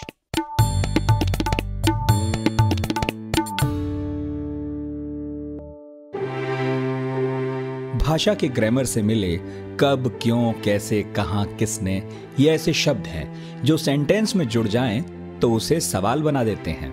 और सवालों के बारे में आइंस्टीन ने कहा था, the important thing my friend is not to stop questioning. At the stroke of the midnight hour, when the world sleeps, I'm gonna make him an offer again with you. सत्ता का खेल तो चलेगा, सरकारें आएंगी जाएंगी, मगर मेरे कमरे में किताबों के सिवा कुछ भी नहीं। मैं हूं नितिन ठाकुर और लेकर आया हूं एक ऐसा पॉडकास्ट जिसमें हम हर टॉपिक का रेशा रेशा खुलने तक सवाल पूछने से थकते नहीं। यहाँ हम बात करते हैं समंदर में दफन इतिहास से लेकर आसमान में उड़ते साइंस तक की।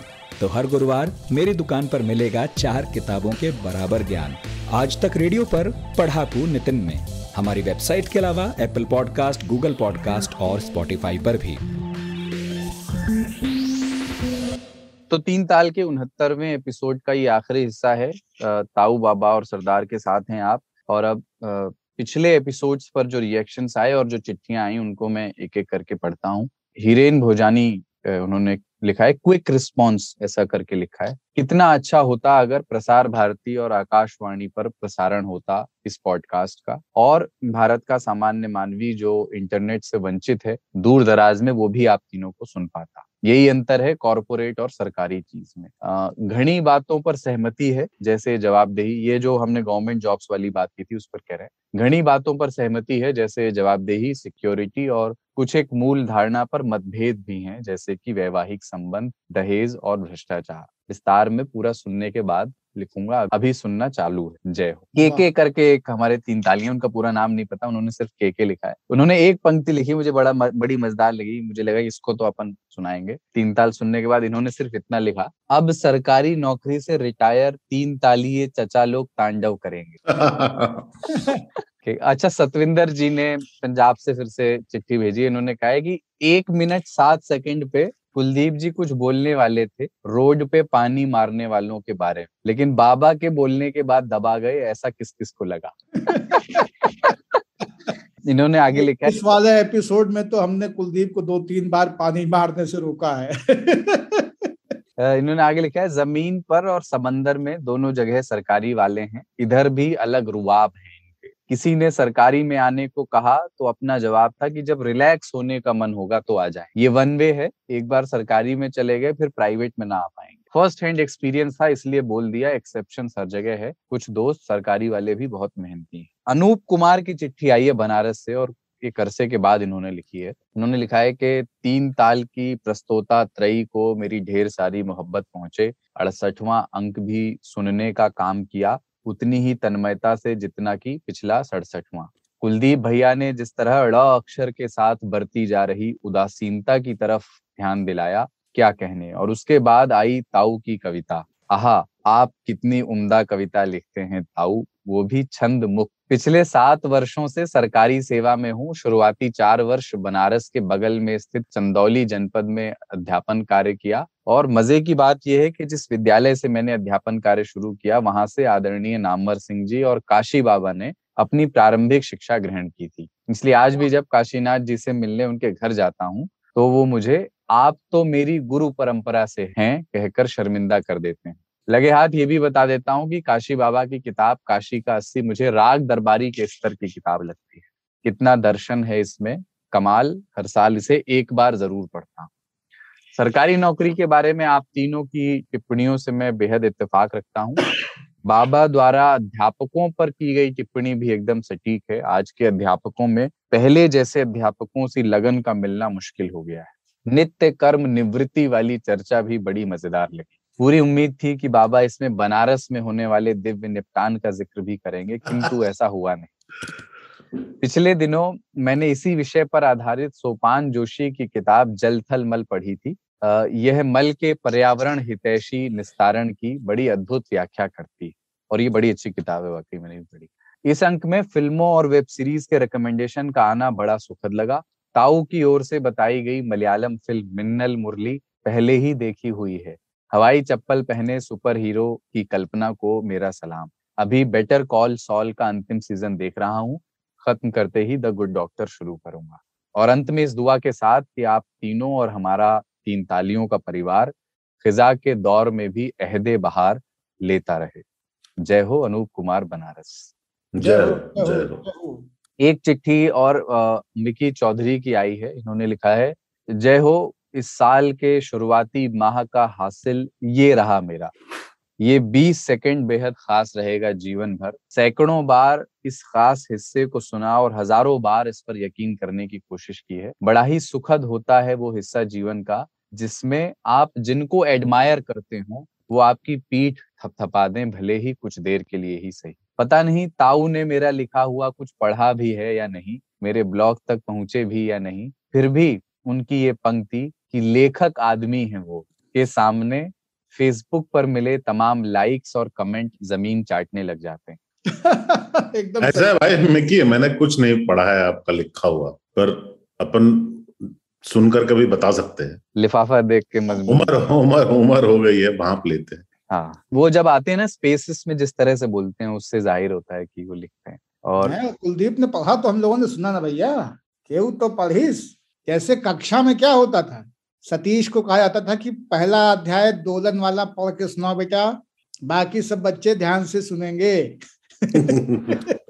और चिट्ठी लिखना भी तो लिखना है ना, मतलब हम लोग चिट्ठियों पे कितना मुग्ध। प्रतीक की चिट्ठी और अनीश की चिट्ठी, मिकी की चिट्ठी, सतविंदर जी की चिट्ठी, ये सब कितनी विटी और कितनी मजेदार चिट्ठियां होती हैं। बिल्कुल।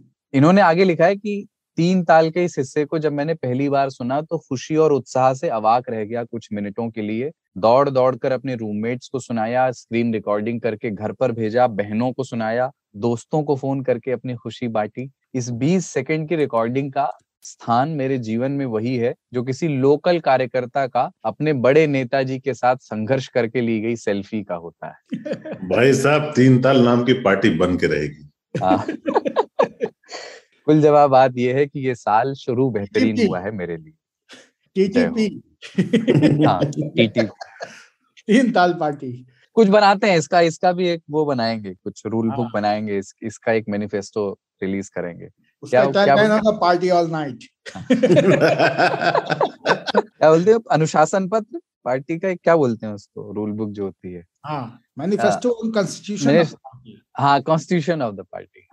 दिनेश खोईवाल जी की चिट्ठी आई है भीलवाड़ा राजस्थान से, और तो इन्होंने लिखा है, आज 68वां 3 ताल का एपिसोड सुना, बहुत अच्छा लगा और आगे सरकारी नौकरी की बात की गई। उसमें सबसे अच्छी बात ताऊ की लगी कि जो 3 ताल के श्रोता, जो सरकारी कर्मचारी और अधिकारी हैं, वो भ्रष्टाचारी नहीं है और अपना काम ईमानदारी और निष्ठा से करते हैं। हाँ, ये बात अलग है कि हमारे कुछ साथी ऐसा करते हैं जो कि कुछ भी काम नहीं करता है, मतलब जिनके लिए कुछ अधिकारी कहते हैं कि वो सिर्फ आउटडोर शूटिंग के लिए हैं, बाहर का कोई काम उन्हें बता दीजिए तो वो कर लेते हैं, मगर अगर ऑफिस का कोई काम उन्हें कह दो तो कोई बीपी का मरीज हो जाता है और कोई हाइपरटेंशन का। वैसे मेरे शब्दों में आप तीनों, ताऊ, बाबा और सरदार, आप तीनों द्वारा उपयोग में लिए जाने वाले शब्दों जितनी गहराई मेरे पास नहीं है, पर हाँ, मैं श्रोता उच्च कोटि का हूँ। Doctor Dinesh Khoiwal, SVO, Bhilwara, Rajasthan. तो इनकी चिट्ठी आई है। इन्होंने एक चुटकुला भी भेजा है, हमसे शेयर किया है कि कल मैंने पिताजी को फ्यूचर ट्रेडिंग और क्रिप्टो करेंसी के बारे में काफी देर समझाया। आज उन्होंने गांव में 5 एकड़ जमीन जो मेरे नाम थी वापस अपने नाम करवा ली।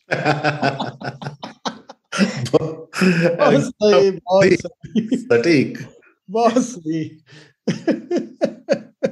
एक चिट्ठी और आई है और मुझे ऐसा लगता है कि ये चिट्ठी पहली बार इन्होंने लिखी है। नित्यानंद शाही इनका नाम है। इन्होंने लिखा है, कई महीनों से सोच रहा था कि आप लोगों को धन्यवाद दूं। थोड़ी लंबी चिट्ठी है, किस बात के लिए मैं भी थोड़ी देर में बताता हूँ। मैं नित्यानंद शाही गोरखपुर से सेना द्वारा संचालित एक गैर सरकारी CBSE एफिलिएटेड स्कूल में विज्ञान का अध्यापक हूँ। इंडिया टुडे ग्रुप के साथ कनेक्शन बचपन से है। शहर से 15 किलोमीटर दूर गांव में डेली न्यूज़पेपर अवेलेबल हो पाना 90s में थोड़ा मुश्किल था। इस वजह से मेरे LIC में असिस्टेंट ताऊ वीकली इंडिया टुडे की व्यवस्था करते थे। सैटरडे को जैसे ही नया एडिशन घर पर आता था तो घर के बड़ों से हम बच्चे लोग तक आते आते अगला वीकेंड आ जाता था। यहाँ बता दूं कि मेरी दादी, जो कि 90s की एज में, इंडिया टुडे पूरा पढ़ करके खुद को अपडेट रखती थी। टीवी पर एक ही चैनल दूरदर्शन आता था। रात के प्रोग्राम देखने के लिए हिंदी समाचारों के बाद अंग्रेजी के समाचार और संसद समाचार तो न चाहते हुए भी देखना पड़ता था।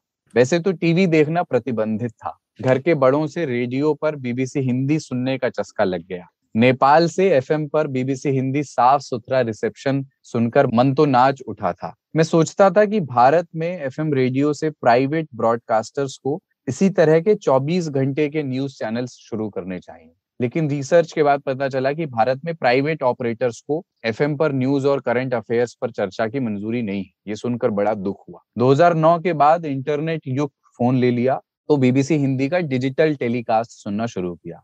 बीच में कुछ दिन दूरदर्शन पर मंथन प्रोग्राम से DW हिंदी सेवा से परिचय हुआ। न्यूज के नाम पर जो टीवी चैनल्स पे नौटंकी चलती उस जमाने में शुरू हो गई थी, उस दौर में इस तरह से न्यूज को प्रेजेंट करने का BBC का अंदाज मन को भा गया था। मैं अपने कॉलेज के कई दोस्तों को BBC हिंदी के कार्यक्रम सुनवाता था, लेकिन पता नहीं क्यों BBC हिंदी उनको मेरी तरह नहीं प्रभावित कर पाया। खैर, मैंने मान लिया कि मैं कुछ अलग ही हूँ। पता नहीं क्यों नई जनरेशन को प्लेन न्यूज की जगह मसाला न्यूज और ज्ञान वाली न्यूज डिबेट की जगह दंगल वाली न्यूज डिबेट पसंद आती है। शायद 24 घंटे न्यूज चैनल से लोगों को इसकी आदत लग गई, इसलिए न्यूज प्रेजेंटेशन की फील्ड में कुछ इनोवेटिव होता है तो मेरा मन बहुत प्रसन्न होता है। जैसे कि सहारा ग्रुप द्वारा प्रकाशित साप्ताहिक टैबलॉइड सहारा समय, जिसमें कम पैसे में खूब सारे अट्रैक्टिव पेजेस आते थे। न्यूज़पेपर्स में दैनिक जागरण ग्रुप के टैबलॉइड न्यूज़पेपर्स में आई नेक्स्ट, आज तक ग्रुप का लल्लन टॉप और अब आज तक द्वारा शुरू किया गया आज तक रेडियो, जैसे मेरे दिल की मुराद पूरी हो गई। इसी का धन्यवाद कहना।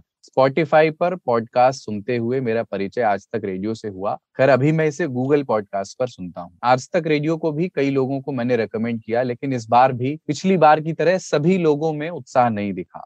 शायद लोगों का मन अभी भी नहीं उबा टीवी न्यूज चैनल से। खैर, इसमें उनका ही घाटा, मेरा कुछ नहीं जाता। 3 ताल का 68वां एपिसोड सुना। बाबा ने ठीक कहा, आज तक रेडियो सुनते सुनते काम किया जा सकता है, लेकिन 3 ताल सुनते हुए कोई काम करने का मन नहीं होता, क्योंकि पता नहीं काम के चक्कर में किस फ्रैक्शन ऑफ सेकंड में ध्यान बटा और हम कोई ब्रह्म ज्ञान से हाथ धो बैठे। कोई रिक्स नहीं लेने का। रे बाबा, इन्होंने रिक्स ही लिखा है। सरकारी नौकरी सबको चाहिए इस देश में, क्योंकि स्किल्ड के साथ अनस्किल्ड लोगों को भी वहां काम न करने के बाद भी नियम बतियाने की पूरी छूट। खैर, जिस देश में भ्रष्टाचार राष्ट्रीय चरित्र बन गया हो, उस देश में किसी भी अच्छे आचरण की उम्मीद करना बेईमानी। ताऊ ने सही कहा कि अनस्किल्ड बेरोजगारों से देश भरा है, और सच में इसमें दोष हमारी शिक्षा व्यवस्था का ही है। मूवीज और वेब सीरीज रेकमेंड करने के लिए बहुत धन्यवाद, क्योंकि मेरा बहुत समय क्या देखें ये खोजने में ही निकल जाता है। खैर इतना समय भी नहीं मिल पाता, बट वीक में एक तो चला ही दिया जाएगा। सरदार भैया लेटरिंग तक तो फिर भी ठीक है, यूरिनेट होने को बाथरूम आना बोलते हैं हमारे। कहना तो बहुत कुछ है लेकिन कहना तो बहुत कुछ है लेकिन अब रेगुलर लिखा जाएगा थोड़ा थोड़ा। एक खबर कल छपी थी यहाँ न्यूज़पेपर में कि शादी में आई एक अनजान महिला ने दुल्हन के जेवर उड़ा दिए। तो 3 ताल के किसी एपिसोड में इस पर भी चर्चा हो कि आज की इस प्रैक्टिकल दुनिया में जो शादियों में पहचान में न आने वाले मेहमानों की लंबी लिस्ट कितनी जरूरी है, और शादियों, धार्मिक अनुष्ठानों और पूजा पंडालों में डीजे के नाम पर बड़े बड़े अनगिनत स्पीकर बॉक्सेस से कानफोड़ संगीत, जिससे कि पेट और शरीर में वाइब्रेशन हो जाए। इस पर आपकी क्या राय है? इतनी लंबी चौड़ी बात पढ़ने में आपका कीमती समय नष्ट हुआ, क्षमा करिएगा आप सब। डीजे पे तो हमने हाल में किया था। हाँ, डीजे पे की है। इन्होंने शायद वो एपिसोड नहीं सुना होगा, पर हाँ, लेकिन ये जरूर है कि अतिथियों पे और खास करके समारोहों के अतिथियों पे एक बार हम लोग चर्चा कर सकते हैं। अच्छा, रोचक विषय है ये, बहुत रोचक है। ऐसे समय में जब रिश्तेदार नातेदार भी अब लगभग अपरिचित से ही हैं, इन अपरिचितों की भीड़ में शादियां होती हैं और इन पे चर्चा हम लोग करेंगे। तो शुक्रिया नित्यानंद जी, और आगे भी लिखते रहिएगा अपने वादे के मुताबिक। एक चिट्ठी अज्ञात आई है आखिरी आज की, इन्होंने नाम नहीं बताया है। तो इन्होंने लिखा है, सरकारी नौकरी वालों को लिखने के लिए कहा गया है और वो खुल करके कुछ कह नहीं सकते हैं, इसलिए इसे एक अज्ञात चिट्ठी की तरह पढ़ा जाए। नौकरी की शुरुआत में ही मुझे 2 सहकर्मियों के साथ मिलकर एक रिपोर्ट तैयार करनी थी। मेरा सुझाव था कि वर्ड डॉक्यूमेंट में हाइपर लिंकिंग कर दी जाए ताकि पढ़ने वाले को रेफरेंस के लिए बहुत सारी फाइल्स खोल कर न देखनी पड़े। जरा सा भी कंप्यूटर पढ़े इंसान के लिए ये कोई बड़ी बात नहीं है, परंतु पहले तो मुझे कहा गया कि कुछ नया करना है तो उसकी सारी मेहनत तुम्हें ही करनी पड़ेगी। चूंकि वो कोई बहुत बड़ा काम नहीं था तो मैंने कर दिया, परंतु जैसे ही वो रिपोर्ट दूसरे विभाग में दिखाई गई तो उन्होंने जो फॉर्मेट तय है उसी में भेजने को कहा, और कारण बताया गया कि अगर एक ने कर दिया है तो बाकी सबको भी करना पड़ेगा। और प्रिंट आउट लेंगे तो हाइपरलिंक पे क्लिक करेंगे तो कुछ होगा नहीं। इन्होंने आगे एक लाइन लिखी है कि इस एक घटना ने मेरे आने वाले 35 साल की दिशा और दशा तय कर दी थी।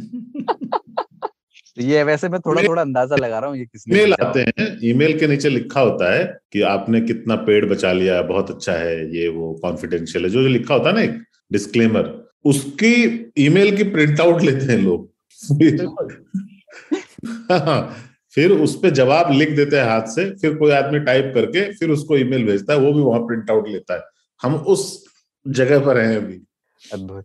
तो ये आज की चिट्ठियां हैं और अब 69वें एपिसोड को विराम देने का वक्त आ गया है। 70वां एपिसोड होगा अगला। 70 सुन करके ऐसा लगता है कहीं पहुंच गए। तब तक बसंत पंचमी बीत चुकी होगी और मातृ पितृ पूजन दिवस वाला हफ्ता आ गया होगा। बिल्कुल। बसंत पंचमी के दिन चौराहों पे जहाँ पे होलिका दहन होता है, एरेंड का पेड़ काट करके उसको वहां पे गाड़ दिया जाता है और होली बढ़ाने की शुरुआत यानी हो जाती है, ये लकड़ियां रखने की शुरुआत उस एक रिचुअल से हो जाती है। तो बसंत पूजा जो है वो होलिका दहन की तैयारी का भी दिन है। आप सभी को बसंत पंचमी मुबारक, और बिहार, झारखंड, बंगाल, उड़ीसा और पूर्वी भारत में रहने वाले लोगों को सरस्वती पूजा की बहुत बहुत शुभकामनाएं। हाँ, अगले हफ्ते फिर मुलाकात होगी। बस एक चीज और मैं ये चाह रहा था कि 3 तालिये जो अब 3 तालिये हुए जिनको एक अरसा बीत गया है, जो इस परिवार का हिस्सा एक अरसे से, जिन्होंने सारे एपिसोड सुन लिए हैं, जो क्लेम करते हैं, तो आप समझते हैं कि 3 ताल का वांग्मय क्या है, क्या कैफियत क्या है बाबा? एक और शब्द, नवैयत क्या है? तो आप लोग अगर हमें कुछ ऐसे विषय सुझाएं, ये बात मैं बार बार सवालों के लिए भी कहता हूँ, कुछ सवाल पूछें जिन पर आप बातचीत चाहते हो। मतलब अगर इसको थोड़ा एक प्रैक्टिस बना लें, एक फरमाइश आए कि इस बार इस विषय पर भी कर सकते हैं, शुभम के लिए भी बहुत मददगार रहेगा और हम आपकी रुचि के विषय ज्यादा इस बातचीत में लेकर के आ पाएंगे। तो बड़े भले ही वो आपको अजीब से लगने वाले आड़े टेढ़े से सब्जेक्ट हों या सवाल हों, पर उनको सुझाने से भी नहीं हिचकें। और अगर आप ग्रुप में नहीं सुझाना चाहते हैं कि सब लोगों को पता नहीं कैसा लगे, आप ईमेल कर दीजिए, वो एक अभी भी निजी संवाद है, radio@aajtak.com पर, या अलग से व्हाट्सएप भी कर सकते हैं 9953323303। और जो लोग और हमसे सवाल भी पूछ सकते हैं अपने जीवन में, अगर कहीं कोई ऑब्स्टेकल हो, कहीं पर निर्णय नहीं ले पा रहे हो और भ्रमित होना चाहते हो, तो भ्रमित करने के लिए हम यहाँ बैठे हैं। खुद को क्यों भ्रमित करें? क्योंकि सिर्फ भौरा ही भ्रमित नहीं होता है।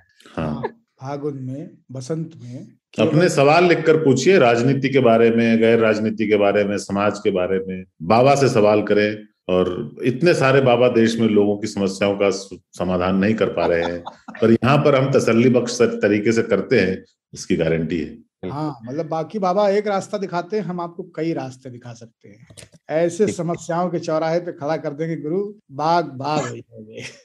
ठीक है, तो इंतजार रहेगा। जाते जाते एक छोटा सा रिकमेंडेशन, यूट्यूब पे तो आप सब लोग जाते ही होंगे और बारहा जाते होंगे।